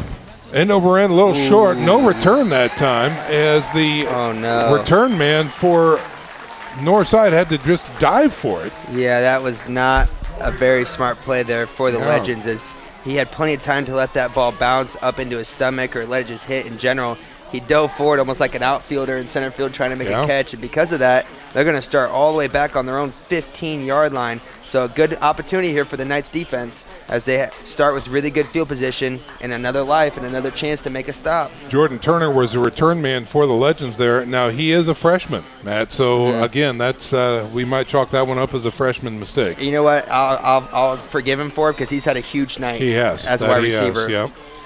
1st and 10 for the Northside Legends. Ball resting at the 13-yard line. A little high snap, but he gives it to his running back. Dancing his way through the line. He is off to the races, gets outside to the flats, running out of bounds after a huge gain that time is Holiday Robinson. Yeah, that huge gain, he should go and hit number 54 on the top of his helmet, Landon Clark, who was pulling around right edge there from the left tackle position. The Knights call that a tray play. I'm not quite sure what the Legends call it, but it basically just means you have a guy coming from the backside all the way around, kind of leading you up through the hole, and he was able to make a nice block in the secondary to kind of free him for a nice gain. From the 13 out to the 37-yard line now, and a fresh set of downs. Here's a snap. Quarterback decides to keep it, bouncing it outside. No, hit in the backfield and dropped. Nick Burkmeyer. Burkmeyer, that's a tackle for loss and a solo tackle by Burkmeyer. He is amazing from that linebacker position. It's not very often that we see Ronald Collins III stopped by one guy, and especially in the backfield. Burkmeyer makes a great read on it, sees that the quarterback's going to keep it himself, flies up through the middle of that offensive line and makes a great play, and now 2nd and long. So the Knights defense back in business. Northside playing behind the sticks now. 2nd and 11. Collins surveys the defense. Wingback checks off to the right side now. Here's a snap. Back through the middle. Robinson looking for some room. Won't find much, and he is dropped for no gain. Burkmeyer again there, and it looks like, is that Alan Jackson getting up? Wouldn't surprise me, and it sure is Alan Jackson in there as well to make the stick for the Knights. Back-to-back, great plays, 3rd and long. Big moment here for this defense. Everything can be forgiven. You got to get a stop. You got to get off the field. Look for Ronald Collins to put the ball back in the air here, but you got to be careful because he's been known to run in these situations. That's right. You got to spy him. The Knights faithful are on their feet on 3rd and 10, Northside. Here's a snap. He's looking to throw. Fires into the flats, right side, and it is no good. That was an incredible break on the ball by Joe Derrick. Joe Derrick comes from the cornerback position and is able to fly up and make a stop for the Knights to make Northside punt for the first time tonight, and the Knights faithful are on their feet cheering on their defense. A huge stop for the Bishop Luers defense. And the Northside punt unit is on. This one will be launched from about his 25. Yeah, that's Arvante Taylor, the kicker. He also does the punting duties. Big leg. Mm-hmm. Back deep, Presley and Johnson. This one is going to be taken near the 30-yard line. That's Presley getting the outside, gets hit north of the 40 to about the 43-yard line. So a short field coming up for the Bishop Luers Knights as Presley has a nice about 13-yard return. So here comes Kanapke and company back out onto the field. They trail by 3, 6:53 to go. The score is 45-42. Northside on top. Bishop Luers now takes over on downs after the punt with a short field. First chance for Luers to take the lead here in this half. They've thrown their ball in 13 of 21 plays this half. Let's see if they go back to the air one more time and get the same success. They've got 57 yards to go. Here's a give to the tailback. Spins out of the first hit. Gets north of the 45 out to about the 46 is Coward. Yeah, Coward went up the middle that time. Not much happening. Good job there by number 42 for the Legends. Making the play, Quincy Moore. And the Knights have 2nd and long here. Call that 2nd and 8 after the game of 2. Just north of the 45 out to the 46. Kanapke looks to throw on 2nd and long. Has time, fires. Presley. He's got Presley in the flats on the left side. He's off to the races. Can they beat him? They get a hold of him. Spins out of a tackle. What's the call? Touchdown. It's a touchdown. Presley evades 2 tacklers and hits the bar, gets into the end zone, touchdown.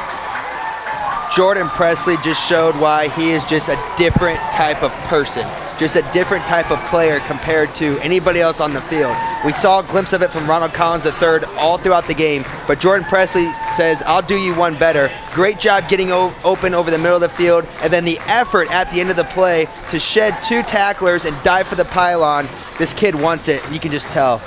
Another 50-plus yard strike from Bishop Luers.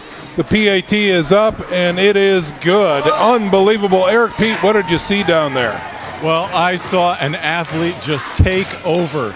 Jordan Presley got hit at about the 20-yard line, and I'm telling you, he fell forward 20 yards.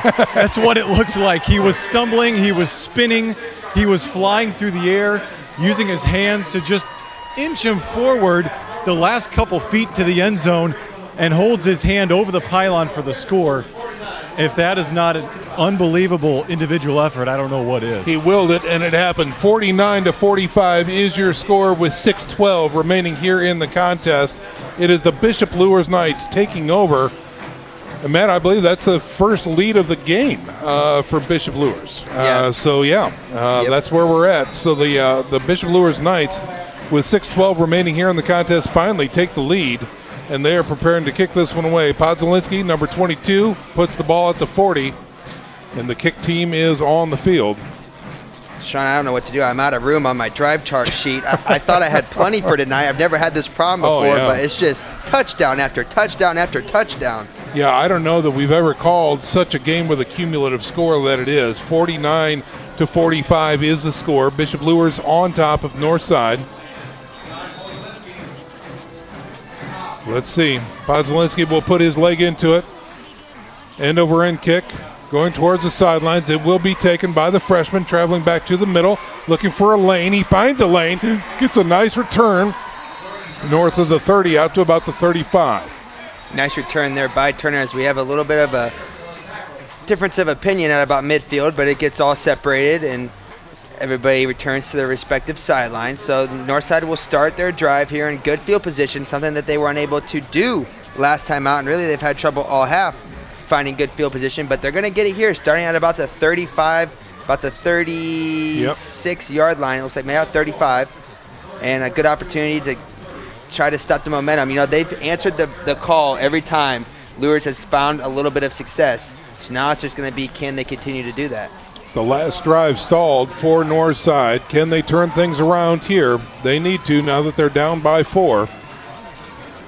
Field goal won't much help. 1st and 10. A lot of yards to get there, though, first. Let's see what happens from the 35. Collins, snap. Give to the tailback. Through the middle this time. Puts his shoulder into it. Big drive up front. Gets north to about the 40-yard line. Great first play run there by the Legends. They go back to what's been working all half, and that's running behind that big offensive line. They get a good gain there on first down, get to second and manageable here, and a good opportunity to try to get the pace back the way they want it. Gain of 5 brings it out to the 40-yard line. Regardless of the outcome, Coach Mike Brevard from University of St. Francis standout has got to be pleased with his team's performance tonight.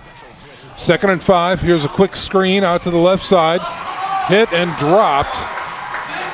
Forward progress will give him a gain of a couple, and that's going to bring up 3rd and test now for the Legends. Speaking of broken records, Nick Berkmeyer just made a huge tackle for the Knights. He's been making them all year long and all night long. He's able to stop Northside from getting to that chain, and now 3rd and just about 3 to go. Yep. Looking like probably getting close to 4 down territory here as that clock continues to tick away. Wingback shifts to the left side as Collins is in the shotgun. Here's Collins. Play action, no. Quarterback, he's got it. He's got the running back. He's got the first down or more. He's got running room into Luers territory. And Holiday Robinson is finally dragged out of bounds inside the Luers 40. Beautifully executed run that time by Robinson, very patiently waiting for his pulling blockers. It felt like that play took forever to develop, but it was exactly how he wanted it, as he was able to kind of take his time down the sideline, and then once he saw the open hole, he just shoots in it. What do you have for us, Eric? Well, I'm just really interested to see how the Legends handle this type of pressure, this type of scenario. They have not been in this scenario before. late in the game in the fourth quarter. How will they stand up against the pressure? Great observation. 1st and 10 for the Legends. Gift right through the middle. There's Robinson. He's off to the races. Right up the gut. Into the end zone. No, just shy. A late flag comes out. Robinson tore one off right through the middle, and as the ending of the play was developing, a flag comes out near the middle of the field near the 10-yard line. Knights seem to think that the penalty is going to be against Northside. I can't even make a guess on what this flag was. I didn't see it. He was so close to scoring there. They're taking a long time to chat about it. He was knocked down near the goal line. And the side judge, actually, one of the side judges threw it in from the side, threw the flag near the side. So let's see what happens. Sean, while we wait, it's worth noting that 73% of Northside's plays this half have been on the ground. They are just running, and they're not giving up on it, and it's working out so far. That's right. So we continue to wait for this long discussion on what we're going to have for dinner after the game. All right, now we've got all 4 officials. Now the 5th one coming in as well to talk about some things. Getting a note here, there's some speculation this might be an unsportsmanlike as well. And now they're looking at the spot. The flag is laying here, and A squared plus B squared equals C squared. What we do know is it was not a touchdown. It was short of the end zone, just barely though, and the flag is back at about the 10-yard line, and here we go with the call. The white hat separates himself. Big moment here for him. Helmet to helmet.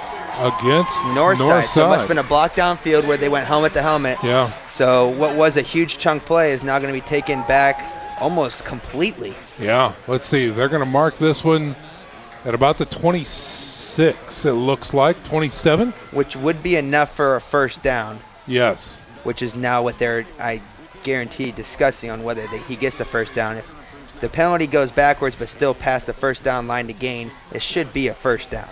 Well, some huge developments here in the fourth quarter. Just recapping in case you're just joining us, 4:34 remaining here at Luers Field.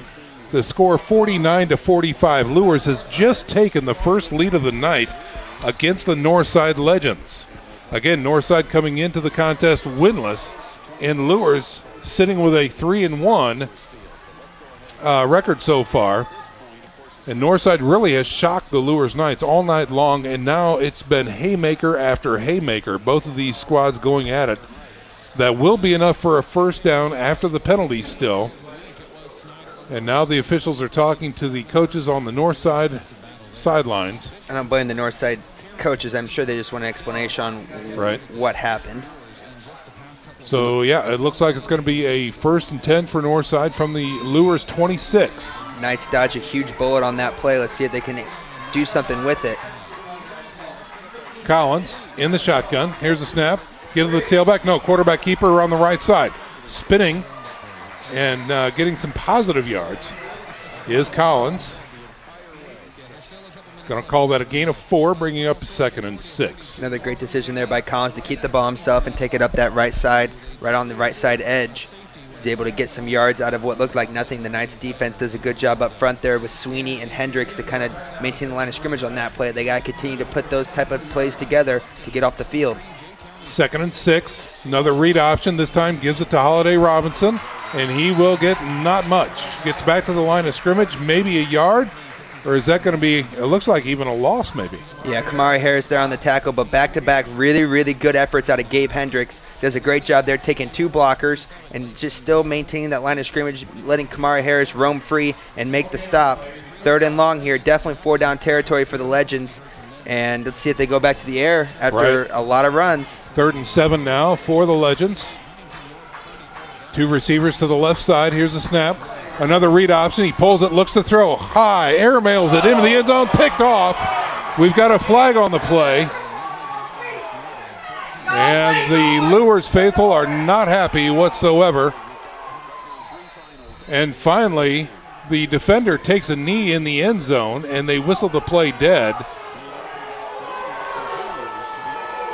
And boy, oh boy, there are some really not happy fans here at Bishop Luers High School. You can tell it's getting into crunch time here, Sean, as That's right. everybody's living and dying by each play. And that's the first time we've seen Ronald Collins really throw a bad ball tonight. It was. That one could have brought rain. It came from that high up in the air. It surely did. That was really kind of a desperation pass.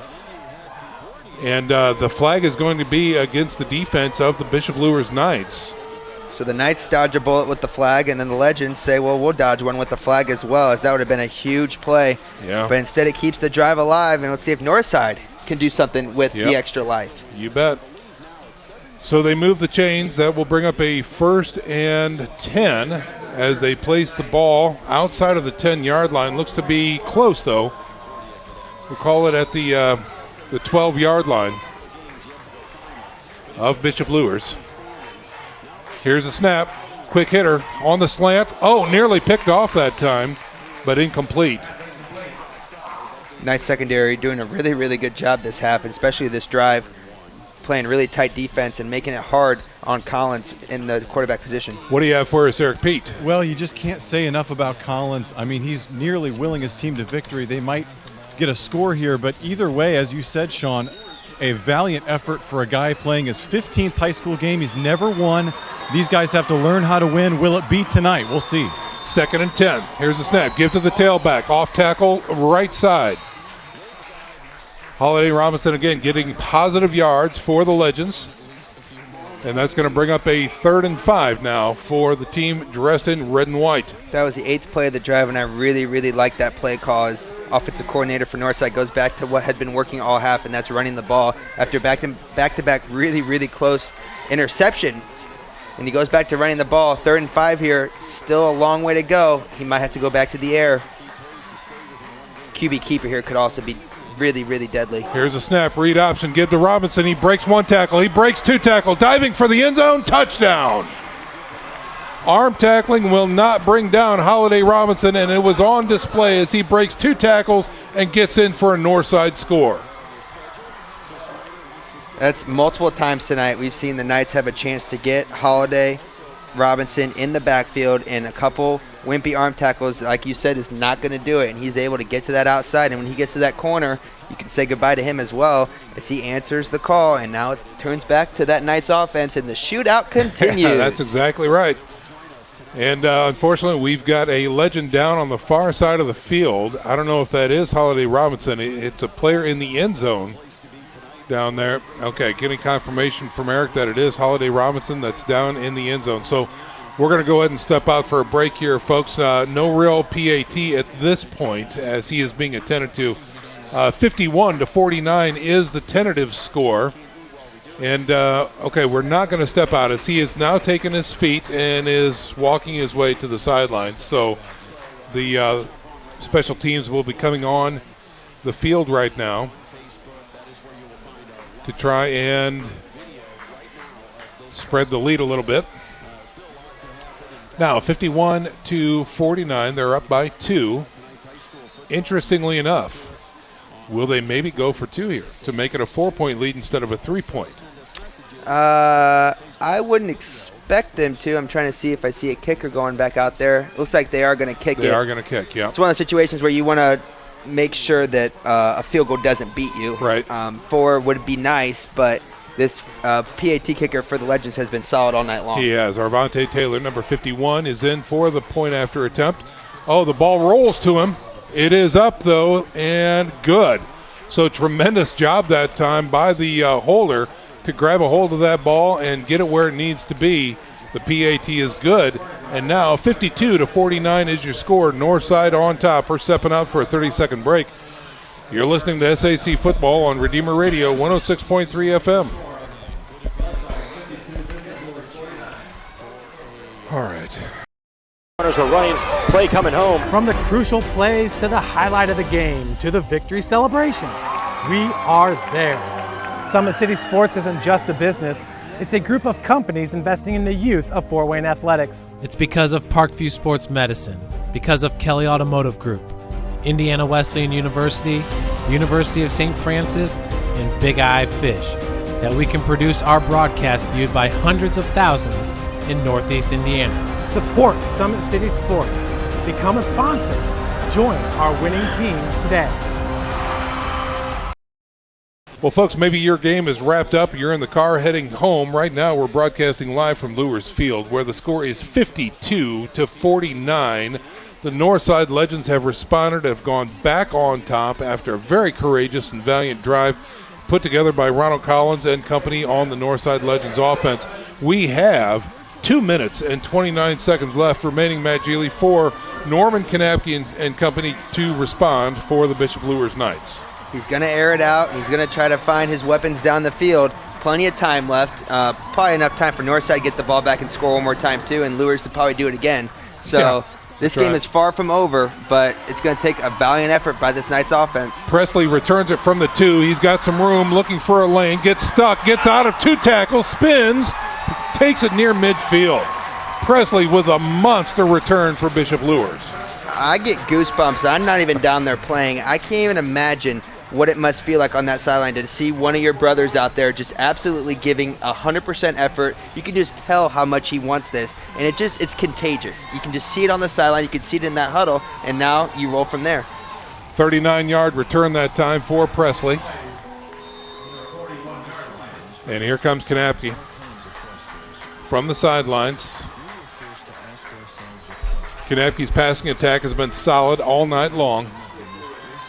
He's going to have a trips package to the right side. 1 wide left and a single setback is Coward. Here's a snap. Fakes to Coward. Looks to throw. Gunning deep. Across the middle. Well overthrown and incomplete that time. He was going for Presley.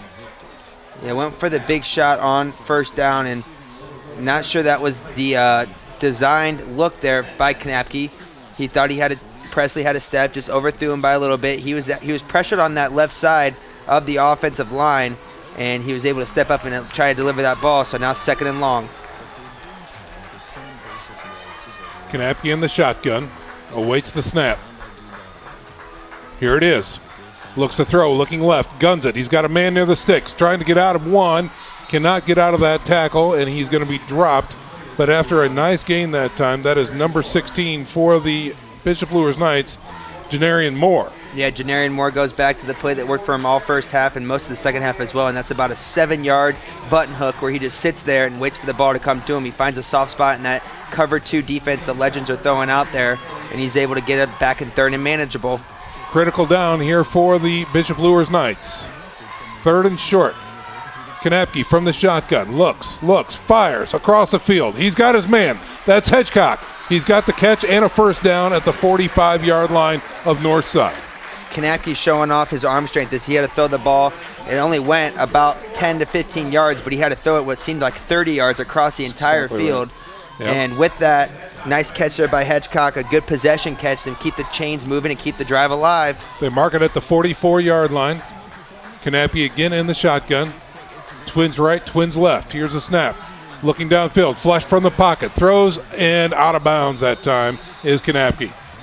Pressure there by number 33 for Northside was very impressive. That's Lawrence Davis, as he's able to shed 2 Bishop Luers blockers and get to the quarterback and force Kanapke to throw it away. What do you have for us, Eric Pete? Well, this position pretty similar to what the Luers Knights have faced in almost all of their games so far this season. Yep. So Kanapke and crew can at least lean on that late game experience and what they have done to pull off multiple game-winning drives this year. 2nd and 10 for the Knights. The clock stops at 1:18. Here's the snap. He looks to throw on 2nd down. Fires over the flats. He's got Presley in the flats. He turns it up instead of going out of bounds, and he will have enough for a first down inside the 30, down to about the 24.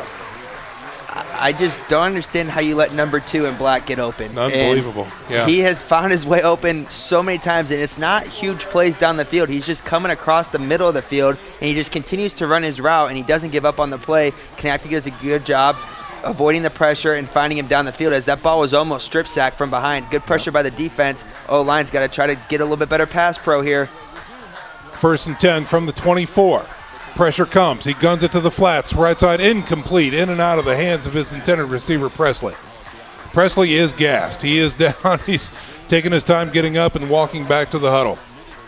Good pass pro there on the left side by Peter Suloff, as Northside brought a linebacker on the backside, and he was able to pick it up and make the plays. We've seen Suloff and Hendricks rotating in and out as Hendricks is doing a lot of offense and defensive work for the Knights. So 2nd and long here for Kanaki. Looks like we're going to probably have a timeout by the Knights as they want a chance to maybe look this one over. The score is 52-49. There's 53.5 seconds remaining in the contest. Northside clinging to that short lead. Bishop Luers driving. Timeout on the field called by Luers. They're facing a 2nd and 10 from the Northside 24-yard line. Right now we're going to send it down to the sidelines and look for Nick Gray, who might have our last update from around the area in Northeast Indiana. Nick Gray, do you have something for us? Yeah, I do. We've got a few finals going on, guys, right now. Bishop Dwenger did beat Carroll 34-14.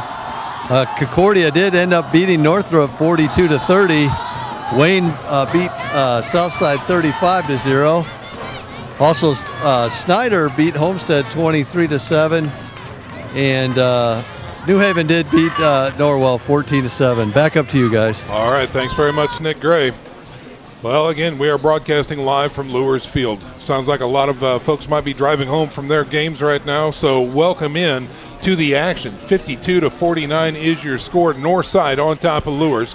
Luers driving, facing a 2nd and 10 from the Northside 24-yard line. Kanapke from the shotgun, looks to throw. He's flush from the pocket, rolls right, guns it downfield, and incomplete that time.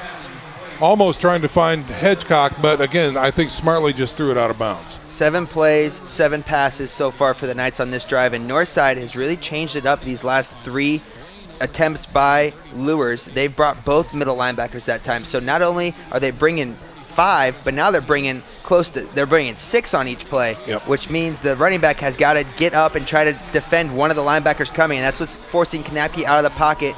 Look for something maybe quicker here, maybe a little rocket screen to the wide receiver or Presley coming over the middle, or maybe even back up top to Moore on that hook, but it's got to be faster. 3rd and 10, Kanapke with the ball. Here's a little slant, and he's got his man, and he's hit over the middle. Not much there for Johnson, and Bishop Luers has to stop the clock with 39.4 seconds remaining. He gained, looks like 3 on the play, bringing up a 4th and 7 now for the Bishop Luers Knights. We'll check in once again with Eric Pete. Well, a really interesting decision here by Kyle Lindsay. Are they on the fringe of field goal range? I'm not sure. Ball's on the 20, be a 37-yarder. We've seen Carter Drake hit a pair of 29-yarders this season. I don't know what the extent of his range is, but 4th and 7, do they try for the 7? Do they kick the 3, which would, of course, tie it? Before the night, Drake was 15 of 15 from PAT, 2 of 3 from field goals. He did miss 1 PAT earlier in the game. He's been known to kick some field goals in practice that are at this length, if not a little farther, but it's different when it's in that game-like atmosphere, and it looks like the Knights' offense is going to stay on the field.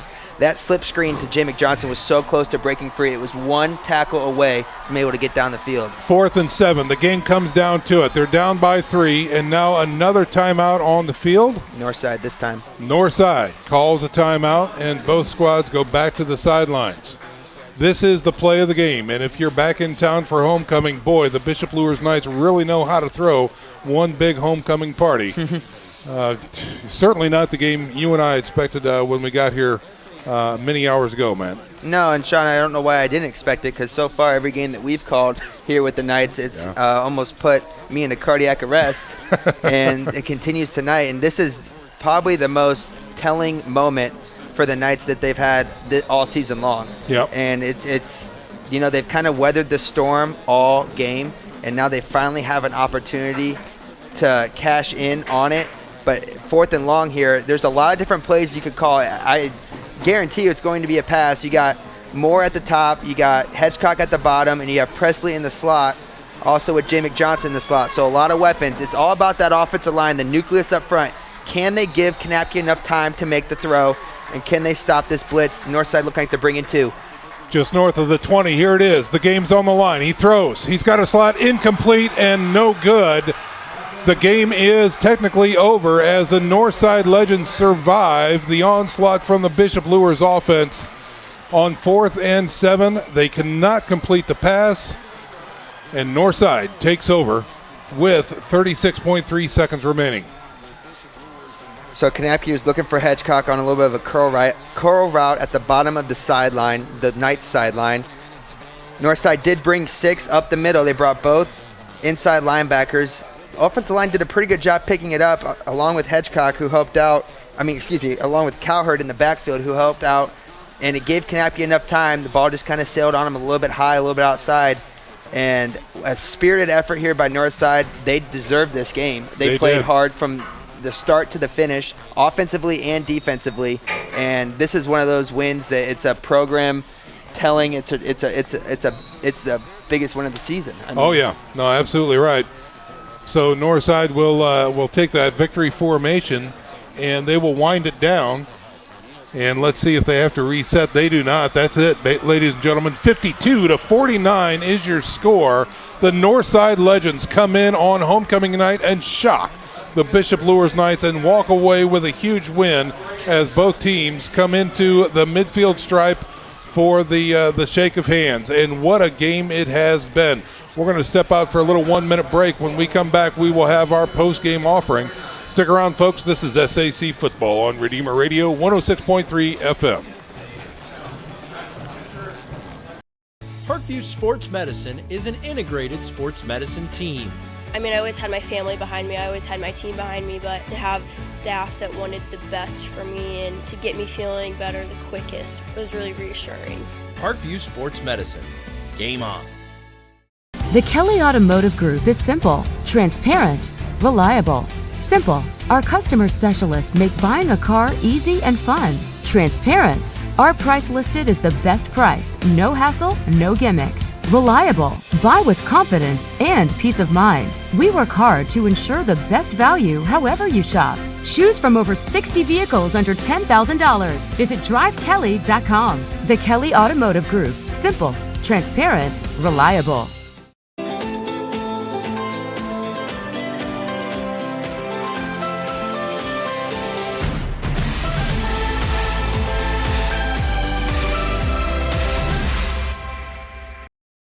Eric Pete has Coach Mike Brevard.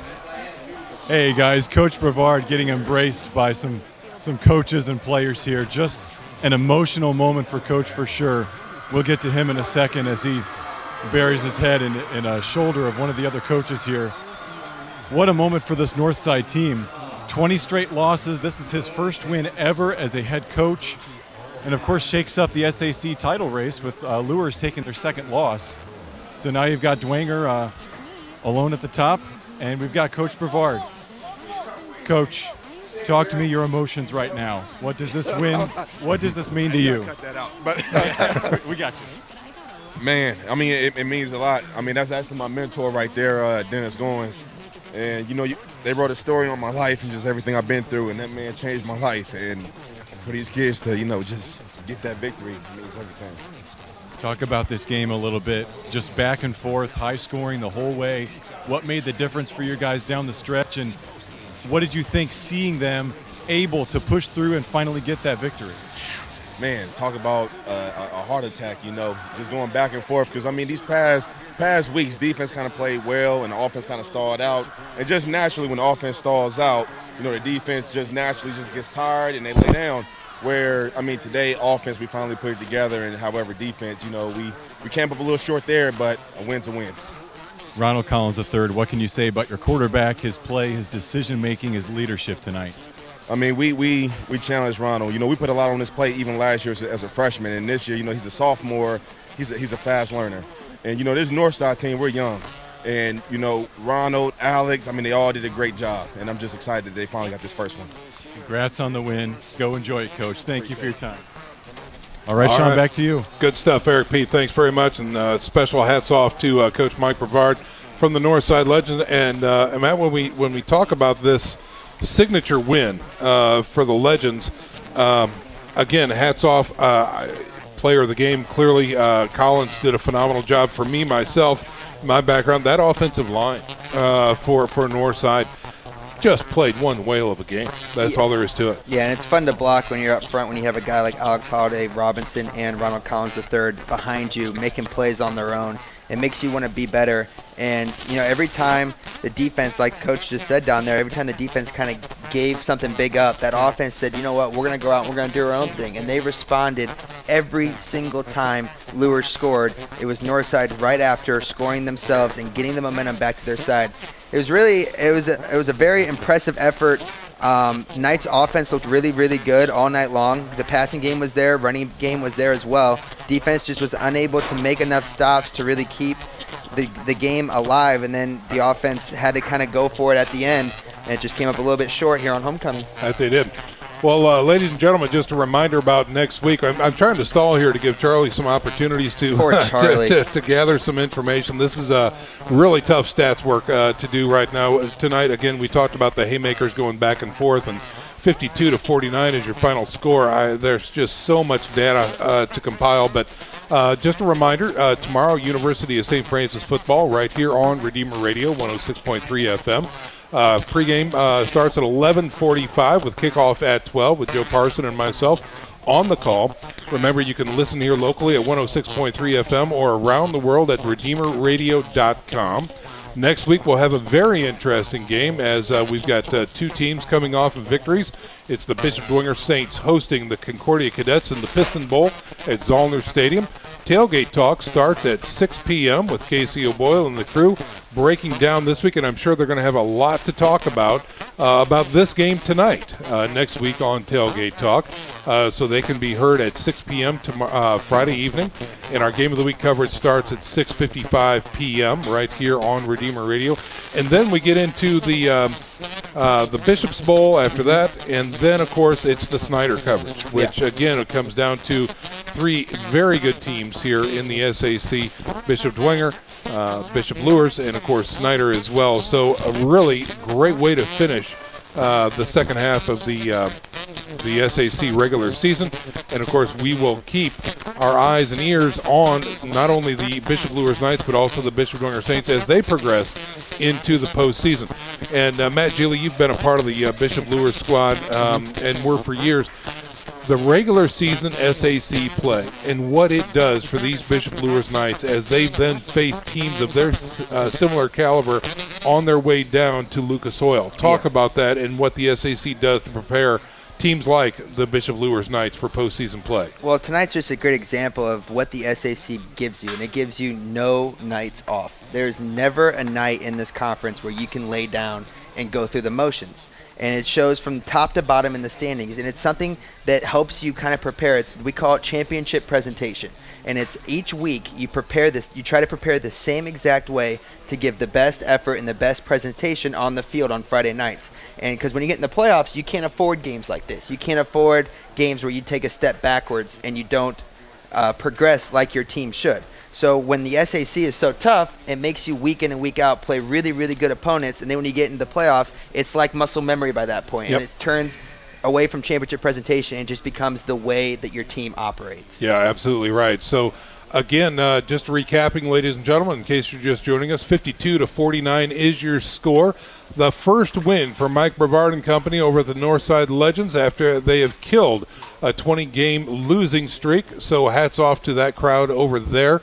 And really a tough loss for the Bishop Luers Knights tonight. It is homecoming. The stands were packed, and a lot of faithful were here. But really, quite a very entertaining game. The haymakers were being thrown left, right, up, down, score after score after score. And both teams left everything they possibly could on the field. We might have some final numbers here. Hopefully, Matt, you can make some sense of what we have here. What do you have for us? So for Northside at quarterback, Collins III, he went 10 of 21, 137 yards through the air. He also had 12 carries for 120 yards. Holiday Robinson, the tailback for the Legends, went 33 carries, 280 yards. That's a huge number for him. Yeah. On the other side for the Knights, you had Kanapke, who threw the ball 26 of 38 for, wait for it, 550 yards through the air.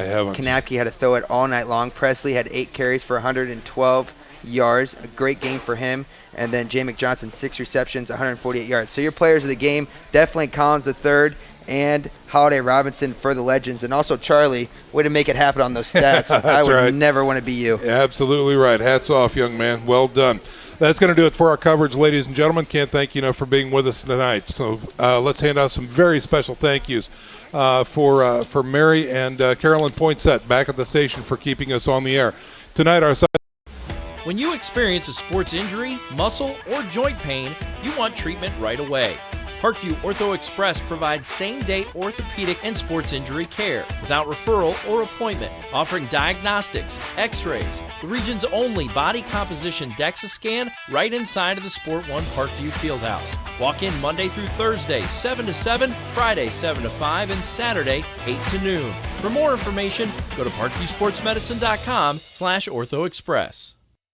It's the comets. Comets falling from the sky. Comets falling from the sky. Comets falling from the sky. Comets falling from the sky. Comets falling from the sky. Comets falling from the sky. Comets falling from the sky. Comets falling from the sky. This is the first time I've been able to do this kind of more complete understanding or view of your body. One of the things that's really important about this is that it's kind of legitimizing us as athletes. Parkview Sports Medicine. Game on.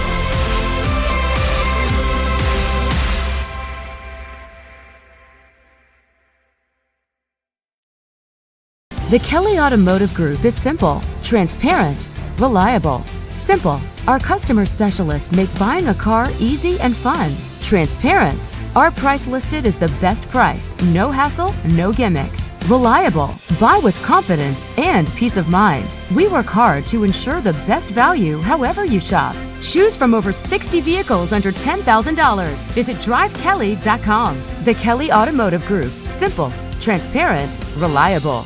Concussions. They're a concern for parents of athletes in any sport. That's why Parkview Sports Medicine is leading the way with the area's first Concussion Clinic. Our integrated sports medicine team utilizes an innovative, evidence-based approach to manage athletic-related head injuries in those 14 and older, providing comprehensive care to get the athlete you love safely back in play. To schedule an appointment, call Parkview Sports Medicine at 266-4007. Reaching higher, pushing further. Parkview Sports Medicine. Game on.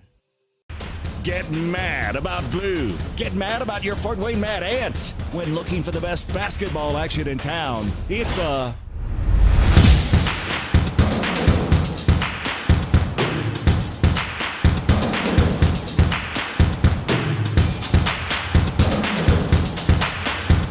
Go to FortWayneMadAnts.com for the complete game schedule. See your Fort Wayne Mad Ant in action. Get mad about blue. I chose St. Francis because they made a promise that I would have real-world experience that I could take when I graduated, and they delivered on that promise. For me, the classroom only gets you so far, so they're setting you up with an internship. I had a mentor that they set me up with that was a CEO of a DuPont hospital in Fort Wayne. They offer degrees in accounting, business administration, risk management and insurance, marketing, and finance. You know, they just did a great job of the full circle of not only the education but also the experience. Parkview Sports Medicine, especially since I've been a pro, has been a place where my game has really been able to develop in multiple facets. Injury prevention, maintenance, physical therapy, weightlifting, agility work, all the things that I need to do in order to have an NBA body. This is the place for me to go when I come back home and I need to get a workout in. Always welcome me back with open arms. Parkview Sports Medicine. Game on. Both runners are running, play coming home. From the crucial plays to the highlight of the game to the victory celebration, we are there. Summit City Sports isn't just a business, it's a group of companies investing in the youth of Fort Wayne athletics. It's because of Parkview Sports Medicine, because of Kelly Automotive Group, Indiana Wesleyan University, University of St. Francis, and Big Eye Fish, that we can produce our broadcast viewed by hundreds of thousands in Northeast Indiana. Support Summit City Sports. Become a sponsor. Join our winning team today.